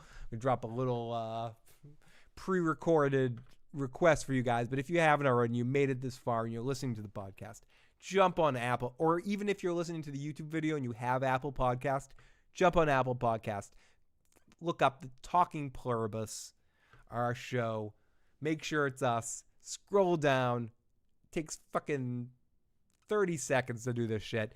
Give us a 5-star review. And also, if you want to say something, write some shit about us, like, you guys are the cat's meow. Please, Carol. And it helps us reach more crazy people like us. Will Manos finally eat the food they leave for him, or will he starve? I mean, that's so much one of the interesting parts of this show, right? If you put yourself in those situations. How much is that doggy in the window? How much would you sacrifice your own food and your own eating before you get to a point where you just say fuck it, right? I think he's going to go on the move and look for more of his own food supply. I don't think he'll ever eat. I think next mission for him is to be on the move and head to try to find Carol. I think next time we see her is him showing up at Carol's door. They can't kill. Can they? Maybe they can. We got a phone call. Let's see. This is from area code. Wow, this is from a far away, I think. What's going on? Welcome to the show. How you doing today? Hey, I didn't know this could work, to be honest. Yeah, I'm excited, and I don't want to take up too much of your time because I know this call might be like costing. Yeah, I know it's gladness. It's gladness. I just wanted to say, oh my God, if you're gonna take heroin, why wouldn't you ask for a nurse or something to administer it for you? Why would you look for a vein and what the fuck? You have the best nurse in the world just waiting for you. Seriously. I mean, I think she was just using the heroin as a mask to try to not have them know that she was trying to get the sodium pentothal. But the whole situation, why wouldn't you use the best that you can of these people? That's so true. Like, you have the best nurses in the world. You have the best this in the world. You have the best that in the world. Like, just use it. Doesn't make any sense. For sure. Yeah, I just wanted to show my support for the show, and I'm probably going to hang up. No, you should hang up. Like, as much as I want to talk to Ledness, as much as I wanted to talk to you, you should hang up because it's probably costing you $50 a minute to call in right there. Resistance is futile. Thank you for calling in. See how easy it is? Ledness called in. It's no problem. It's your turn now. I want to stay on. I'll stay live for at least another half an hour if people call in. But if not, we'll start to wrap things up. But if you want to call in, start calling on in 781-990-8509. And again, if you're listening to this later, definitely call in and leave some voicemails of your thoughts on Pluribus so far after 4 episodes. Resistance is fucking futile. We got another text message. That's okay. If you guys want to text, texting works as well. How would Tony Soprano do in this world? Would he be pissed at that all the happy wanderers? Yes, Tony would not do well in this particular world, for sure. Woo! Well, really long distances, like he was in like country code 55 there, it worked. What if the family members of the other immune who are part of the hive convince them to kill or do things to Carol for them? That's the thing we keep getting into, Thisbe.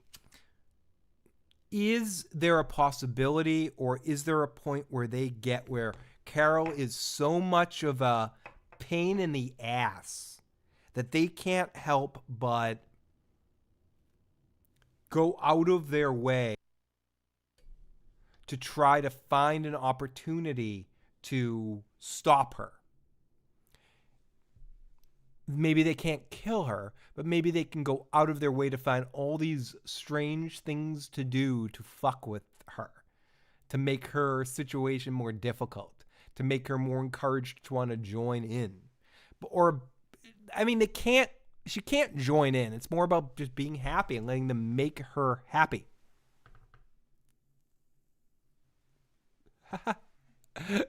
Amy's making me laugh tonight. How about Walter White? How would Walter White do that? Walter would not do well. Walter would die soon. His ego would cause him to die quickly. Walter would not survive well in this particular world. Area code 845. It just would not happen. Any more questions or comments about this particular episode or any of the episodes, or what you're hoping to see before the end of the season? Now is the time to get them in. Lock her up for sure. Seriously, that's not hurting her. Why don't they just put her in a prison cell? Maybe after what the events of tonight's episode, that's what I would do if I was the hive mind. Not that can think like a hive mind, but we'd be like, we cannot hurt Carol, but we should isolate her so she cannot cause any more harm to what we're trying to do. Like, put her in a position, but their goal isn't just not to hurt her, it's to make her happy. They're oddly compelled to make her happy. Are the astronauts infected? Yes, I think they are. I think they were some of the first to be infected, right? But maybe not. We shall see. They would give Walter the best treatments out there possible. They would not be able to kill, but they seem to be able to manipulate or tiptoe. Absolutely, Ashley.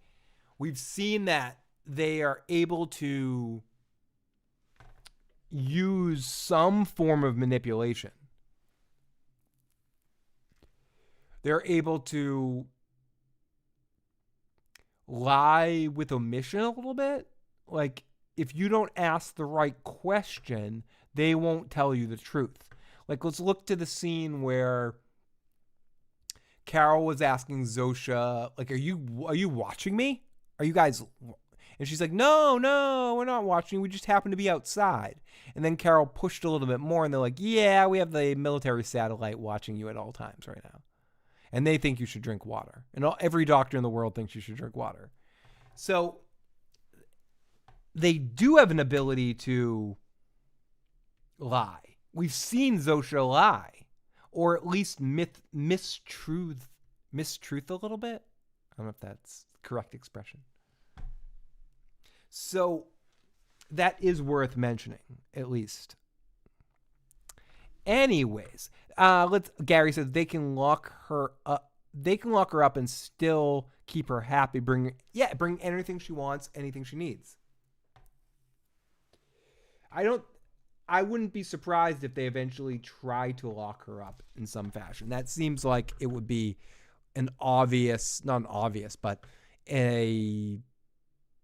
something that a hive mind would eventually get to if Carol becomes a nuisance. Phil, would you ask personal questions to the hive mind of people in your life? Yes. Fucking, of course I would. I'd be a menace. If I was outside the hive mind and I was Carol, I would like to think I would be trying to save the world, but I would just be I'd be using it for my own advantage. If I was Marty McFly, I would be getting the almanac too. I'm not good. Joe really did steal my sandwich. Everybody, you guys have been amazing tonight. And you guys have been amazing every week. And if you enjoyed this, what I want you to, I am still here. If you enjoyed this, I want you to hit that like button, hit the subscribe button, share this shit with a friend. Wait, where's the music? Here we go. If you enjoyed this, hit the like button, hit the subscribe button, share the shit with a friend. If you're listening to the audio cast, make sure you leave your reviews. Sorry Joe wasn't here. You had to deal with me talking for 2.5 hours, but there you go. And I could talk for 2.5 more hours about this. In fact, I'm purposely cutting myself off to stop right now. Because I'm like, I've been talking for fucking 2.5 hours. No one wants to listen to just me talk for 2.5 hours. Not nobody. I will be back next week. Even though it's Thanksgiving night, I might be talking like this because I ate way too much lasagna. But I will be back. Hopefully Joe will as well. If not, we'll make up some random rants and shit to inspire him. Thank you, Pixie. Thank you, Ledness. Thank you, Bill Chill. It's been an awesome time. I appreciate all of you that have checked out the stream tonight. We've had a lot of awesome people pop in. Thank you to Ledness who called. And thank you to all of us in our live motherfucking chat. Thank you to everyone that listens to this audio cast. I will be back next week. Goodbye, everybody.